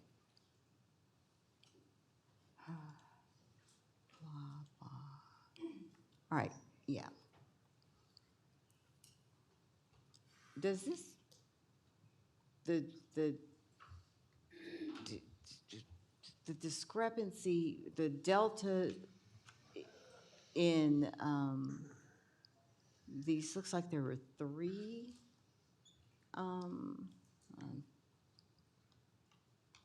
three proposers. When you look at the total unit price, the one that won the bid is $148,000. The next is $405,000, and then the last is $2 million. Were cost and technical qualifications weighted appropriately and consistently across vendors? This just looks, I'd be scared to go with, no offense if they're here or watching, I'd kind of be terrified to go with the Evron. I don't know, the cost, the pricing is just, Yes, we had a review meeting with the vendor that has been recommended here, a scope review meeting, and they understand what is requested here, that this is the video system for all of our buildings, and they understand the scope of work, and facilities is comfortable with moving forward with them. and you all were not just trying to go with the low bid, right? Because low bid isn't always the best. I mean, it's not an RFP, it's a bid. So it is low bid that meets specifications, and they meet everything that was required in the bid. Did the selection committee perform a price reasonableness or cost analysis, given the significant gap between bids? Y'all did that? I can't Are say. they here? Facilities, is he here? I don't think anyone from facilities. Okay. This just looks scary, is all I'm saying. Because then you're gonna come back to us and say they couldn't do whatever, what have you, and now you gotta go out for bid again. Yeah, So, we yeah, understand, Commissioner. We did have a meeting with them. My staff met with them. There were some topics and concerns about their price. They came back and basically, they said, we will honor it. And so I believe purchasing from there just took that and said, hey, you're gonna honor it, then you'll honor it. But there were I mean, they some- can honor the price, can they do the work? Can they provide the equipment? Can Yeah. they? I do know that purchasing does have a system where if they begin to lack in services, there's a system that'll begin to happen there, so. Yes, we awarded a secondary vendor. Huh? There is a secondary vendor here. So if the primary fails for whatever reason. Oh, EMC, Yes, EMC is our current vendor. that's your current vendor? Yes. Oh. And so are there performance guarantees or penalties written into the contract? It's pretty much your system. If they don't begin to produce, Yeah. you know, y'all start issuing letters. Yeah, because it's a bid, we would just ban them from bidding. Are there performance guarantees or penalties written into the contract? Not that I'm aware of, no. So they have a 30-day out? Yes. Does that mean we have, did you say we have a 30-day out? That's in I all said, of our does it have a contracts. 30-day Oh, out? yeah, But yeah. okay,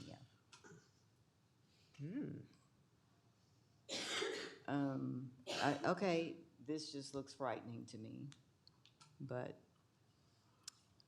I hate to say I told you so, but if you come back on some surveillance camera stuff, I'm gonna say I told you so. This looks crazy. All right, I guess if you did all your due diligence, facilities, y'all have their track record on similar size contracts?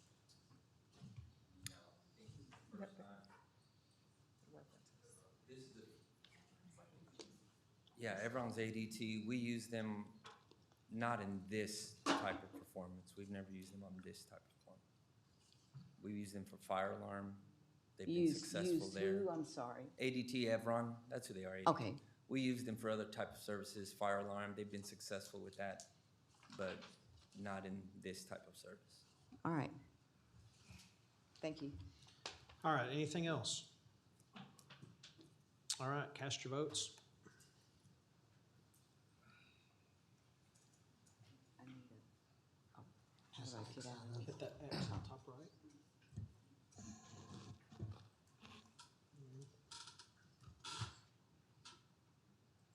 Yay. Yay.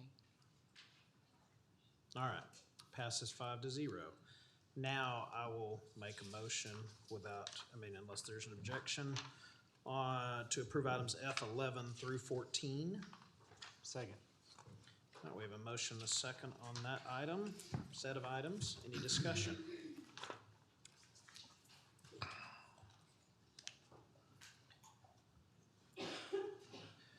Okay.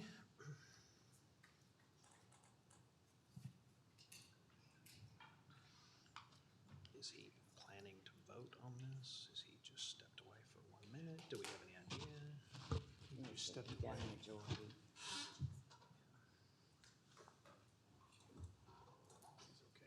Yeah. you got a majority. Okay, I guess we'll go with it. So passes 4-0 with one not voting.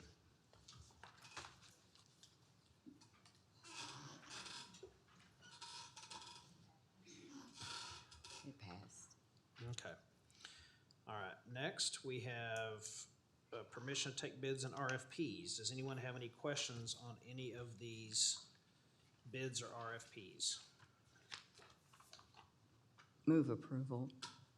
All right, we have a motion to approve item 15. Any further discussion? No, second. Oh, I guess we have to have a second, don't we? Yeah. All right, we have a motion and a second. Any discussion?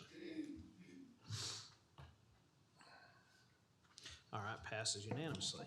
Thank you. Takes us to item G1, which is consideration to designate presiding officer of Commissioners Court, absence of county judge. Obviously, I put this on there, so I will make a motion that we designate Manny Ramirez to be the presiding judge in my absence, and Matt Kraus as the alternate presiding judge in the absence of me and Commissioner Ramirez. Second. Now, we have a motion, a second on that item. Any discussion? All right, seeing none, please cast your vote. All right, passes 3-2. Next up is item H1, consideration to temporarily change the lighting of the 1895 courthouse to honor our nation's veterans. Move approval. Yeah, I'll second. So we have a motion, a second on that item. H1, any discussion there? Simply that this action honors the service and sacrifice of U.S. military veterans by illuminating the courthouse in a commemorative color scheme. The lighting change is symbolic and aligns with national observances such as Veterans Day. Okay. All right, please cast your vote. All right, passes unanimously. Brings us to board and commission appointments. Do we have any appointments to be made? I do. I'd like to appoint Jamal Williams to JEC, Building Line Adjustment Board, Resource Connection Advisory Board. And I'd like to appoint Alan Brown to TIF number 1. And that's a motion? Yes. All right, do we have a second? We have a second. Any discussion?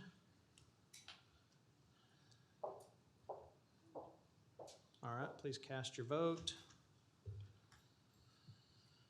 Passes unanimously. We don't have any bonds or self-insurance, do we? Okay. Then we have one briefing item, impact of Tarrant County redistricting.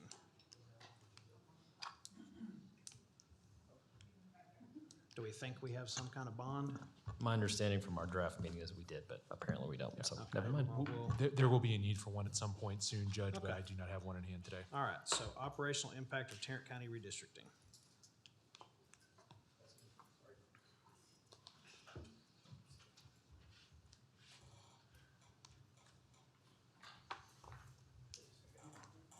Okay, good afternoon, court members. Just a couple of updates here. I'm assuming my PowerPoint's ready in the back. So with the passage today of the voting precincts, ITD and elections have been working on a website. So everyone who is, there it is, everyone who is looking to see what their new county precinct will be effective January 1, we have a tool in place that we're going to launch today, probably either this evening or tomorrow morning, with regards to being able to look up your voting precinct. So I'm going to talk about some of the communications elements and how we're actually going to be sharing all of this. And then I'm going to have Clint actually stand up and just show a screenshot of the site just so everybody can see how it works. So as far as sharing this, I'm going to show you a video here in a second. We've created another video to help push this. Our intent is to have this on all of our social media platforms, including Facebook, LinkedIn, Instagram, Nextdoor, etc. We have a graphic that we'll show here in a second also. That's going to be displayed in the county facilities and available for any court members or any appointing authorities or elected officials that would like to share that in their newsletters or any other outlets that they have available. And certainly we'll be having this pointing everyone to the redistricting site where they can actually look up these voting precincts should they have questions. So without further ado, let's hope that this video works. We'll find out here in a sec. Hit play, so it's running right there in the middle on the screen so you can see what it looks like on a mobily responsive website.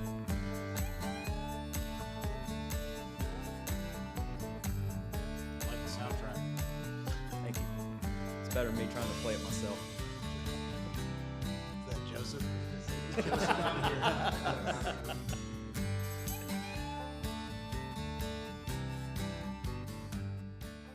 So it just gives you a quick idea. Again, I'm going to have Clint explain it in more detail just so everyone can kind of understand the functionality of it. And then there, obviously, on the far right, the print document. That's what's going to be available for any elected official, any court member, any appointing authority that may want to share it. I'll say that we're also working with some of our elected officials. A lot of them have newsletters or they have mailers that go out.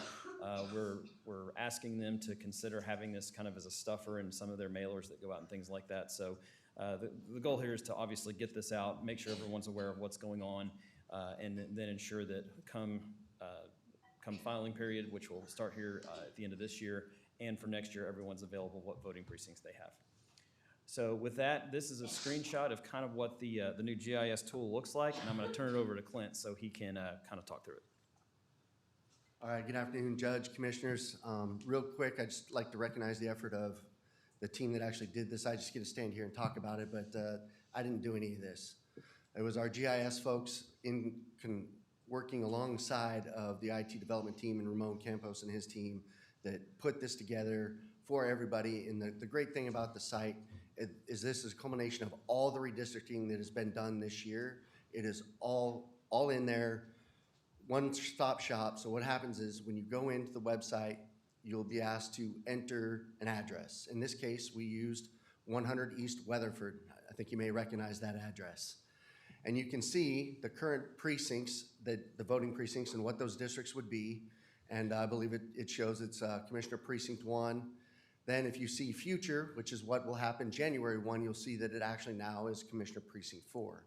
So it's a very simple tool for the public to go see where they're at now, what it will be in the future, and of course, if they had their district change because of a representative district redistricting as well, that would be reflected up there. So it shows everything. This is great for our precinct chairs because I know that the filings for precinct chairs are coming up so they can see and make sure that they're filing in the right locations, or just those voters that really want to understand, okay, when we're going into the primaries and next year, what is it going to look like? Who do I get a vote for? So with that, if there's any questions, concerns? All right, any questions or comments from the court members? Good job. Okay, thanks, sir. All right, next up is public comments.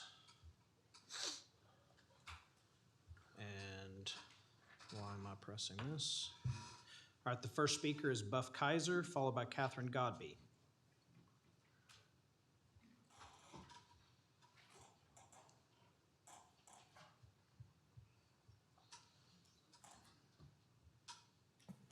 Hello, Commissioners. I'm Buff Kaiser, resident of Fort Worth, and it's a new day for elections in America and Tarrant County, bringing transparency and auditability.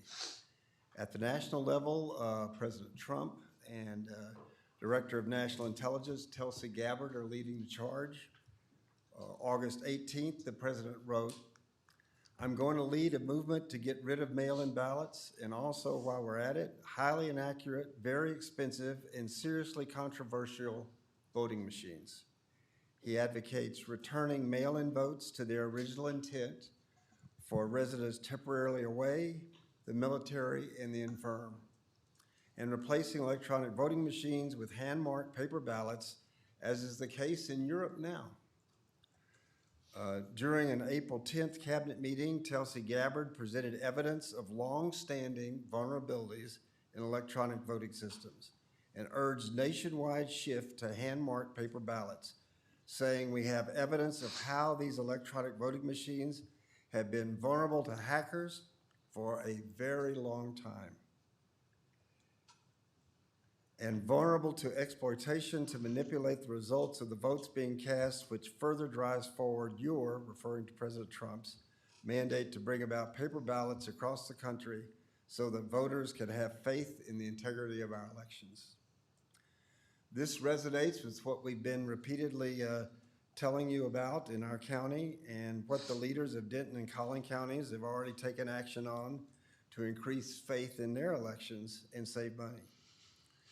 We had 5,000 plus duplicate voter registrations introduced into the Tarrant County voting rolls in the days, weeks, and months before the 2024 election that remained in place for the election.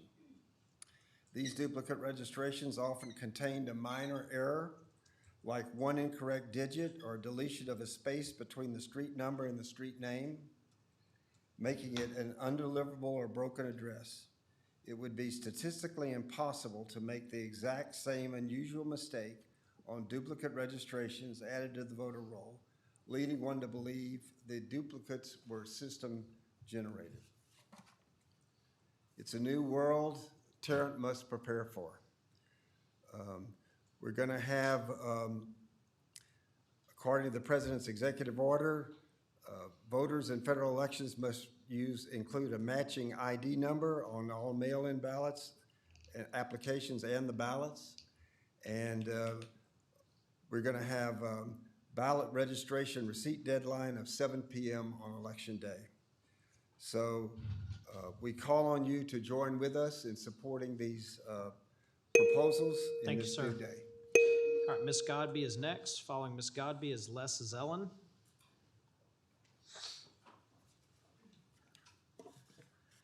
Oh, I just want to say, Commissioner Simmons, thank you for all your questions. The public learns a lot from your questions. I ran across an article by Jessica Pishko recently that prompted me to update all of my spreadsheet on all the deaths that we've encountered in the jail since Sheriff Wayburn took over. Of the total 75 souls, and despite being only 14% of our population, 48% of those who died since 2017 were Black. Of those Black people, fully half were under the age of 50. This year, 6 people have died, and despite being responsible for what goes on in his jail, Sheriff Wayburn won't even show up to speak to the public about those deaths. The article by Ms. Pishko, she wrote a book about so-called constitutional sheriffs. Her article compares Charlie Kirk's death with so many people who die while incarcerated. She writes, after Charlie Kirk's death, the vast majority of people, even those who would admit that his views were largely hateful, mourned his death by citing his role as a husband and parent. Commentaries were filled with odes to his complexity and his humanity. She continues, there's nothing wrong with that. I point this out to say that the vast majority of people who die because of policy choices to pour money into jails instead of community care, who die because of organized state abandonment and explicit choices by politicians, these people do not get to be complex. They are not allowed to be humans who indeed may do very bad things, but are still someone's child or partner, someone's parent. Too often, people who die in jail are denigrated and dehumanized, she says. They are often the victims of organized and malevolent neglect by government officials. They are dead by political violence. All right, is Mr. Zellen present? Following Mr. Zellen, we have Bob Willoughby.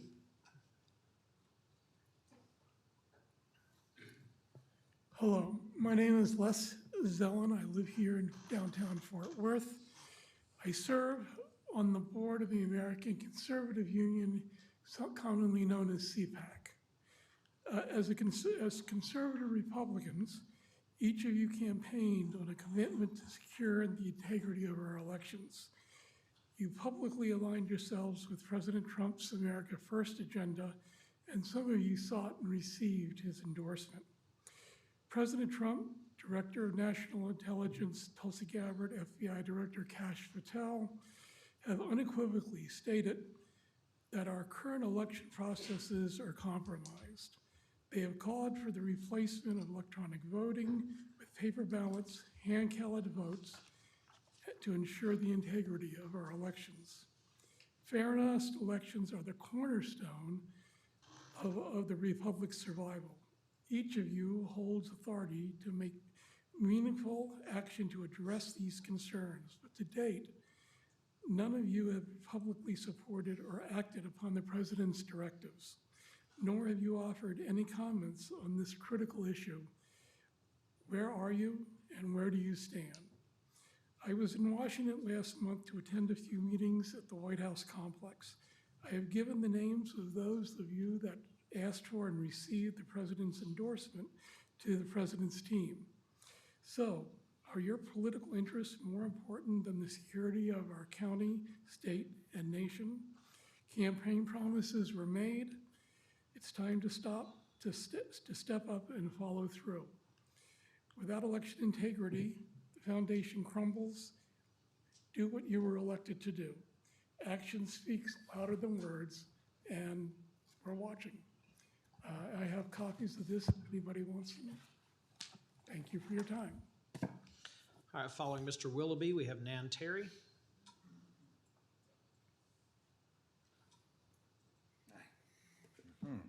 Hey, well, I've been complaining about the school board and the council meetings and hear about people not answering questions, which that's what y'all gotten, most of you got in common across the board for several years now.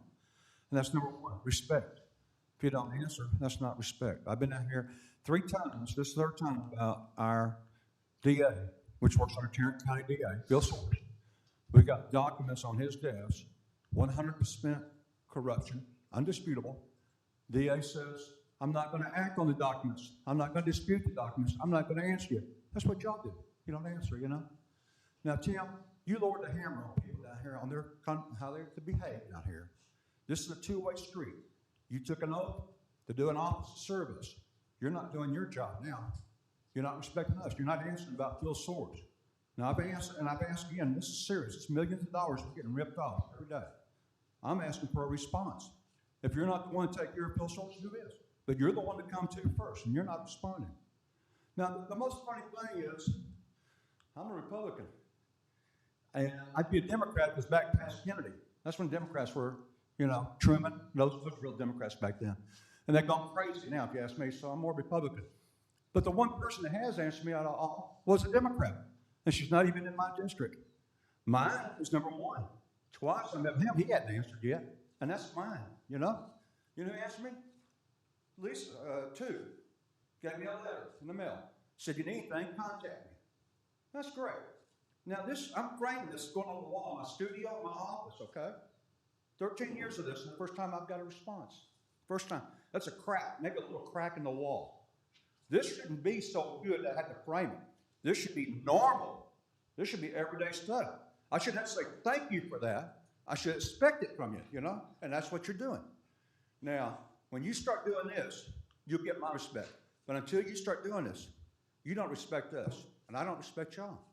And Manny, where I come from, when people attack people from the shadows and don't come out and hide, we call them cowards. And you'll be known as a coward until you confront me publicly. Because you attacked me from the shadows when I was running for office. My name was on the leaflet, mailed it out, said not recommended for office. My name, you said never return a phone call, never talk. You want to clear this up? Meet me publicly, contact me. And you won't be a coward. But until then, you are a coward, okay? That's all there is. It's simple. Thank you, Lisa. I hope I don't get you in trouble. I'm parading you everywhere I go. They don't like it, City Council. They cut my video before I got to you. They cut it. They didn't like it because it's showing them up. Thank you for your time. Thank you. Following Ms. Terry, we have Harriet Harrell. Good afternoon. I remain committed to asking you to implement the recommendations found in the National Institute of Corrections, the NIC site visit report. I want to remind you of a specific recommendation. Quote, it's recommended that standing meetings of all levels between MHMR, JPS, and the jail staff be strengthened or established and adhered to as a means of addressing individual cases of concern and coordinating approaches to process such as suicide watch and reduced food and all-add water intake. I do appreciate your recent implementation of the agreement between JPS and the jail staff and the county, but I wish it went further and included these NIC recommendations. Kimberly Phillips died in the custody of Tarrant County, and her cause of death was due to malnutrition and dehydration. KERA reported the outside investigation as required by the Sandra Bland Act was recently completed. The Denton County Sheriff's Office found no order or policy was in violation with regards to her death. Would implementing that NIC recommendation I just mentioned prevented her death? No one knows, but you don't know that it wouldn't. Having someone die in custody due to malnutrition does not appear to violate any Tarrant County policies or even the 10 Commandments, unless the detainee happened to be your parents. I can't imagine honoring your parents would allow them to die of dehydration while in your custody. But allowing someone to die of dehydration appears to me to violate the tenets of the Golden Rule found in both Matthew and Luke. I think we should subscribe more to the Golden Rule, and if we did, I think our outcomes would be better. It is abhorrent to me that a person can die in the custody of Tarrant County of dehydration and there not be a violation of policy. Please change our policies that everyone knows it is not the county policy to allow people to die in custody due to dehydration. Follow that NIC recommendation. Numerous media outlets have reported on individuals who died of dehydration in custody of Tarrant County since Sheriff Wayburn has been in office. These include Kimberly Phillips, Georgia Baldwin, Abdullah Mohammed, and Edgar Alvarez. Be aware that other media outlets report the number of deaths will be higher, mentioning the 23 deaths that did not have an outside investigation of the death in custody. In addition, many of these same outlets report jailers rely on the fact that water fountains are available to absolve them of any responsibility in dehydration deaths since water fountains are available. Jailers are not trained to determine dehydration in a detainee. Even after the county paid a judgment to Baldwin's death, no additional training occurred. MHMR employees report they rely on jailers to inform them of detainees when to stop drinking. Yet jailers don't have the training. Do you see the circle? It's kind of insane. You can respond. Thank you. Following Dr. Harrell, Alexander Montalvo.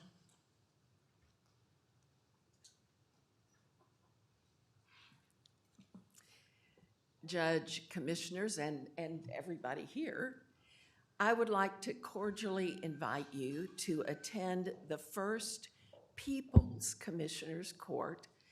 It's going to be meeting next Tuesday, October 21st at 6 o'clock in blank co-work space.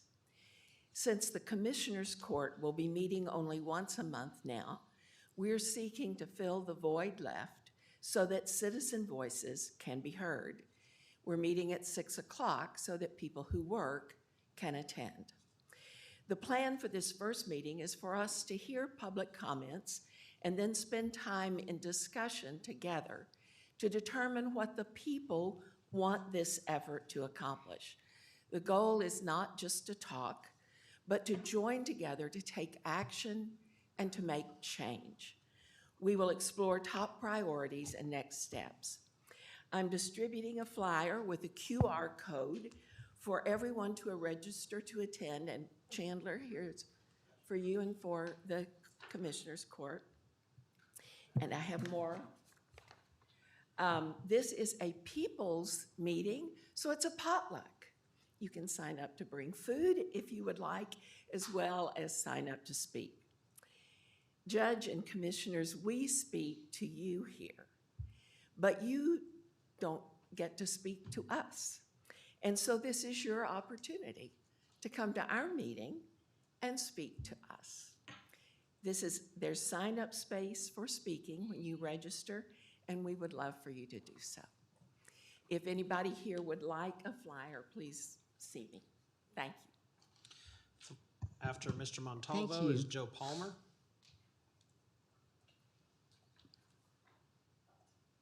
Ms. Harrell, how much time do we have to speak? 3 minutes? Okay.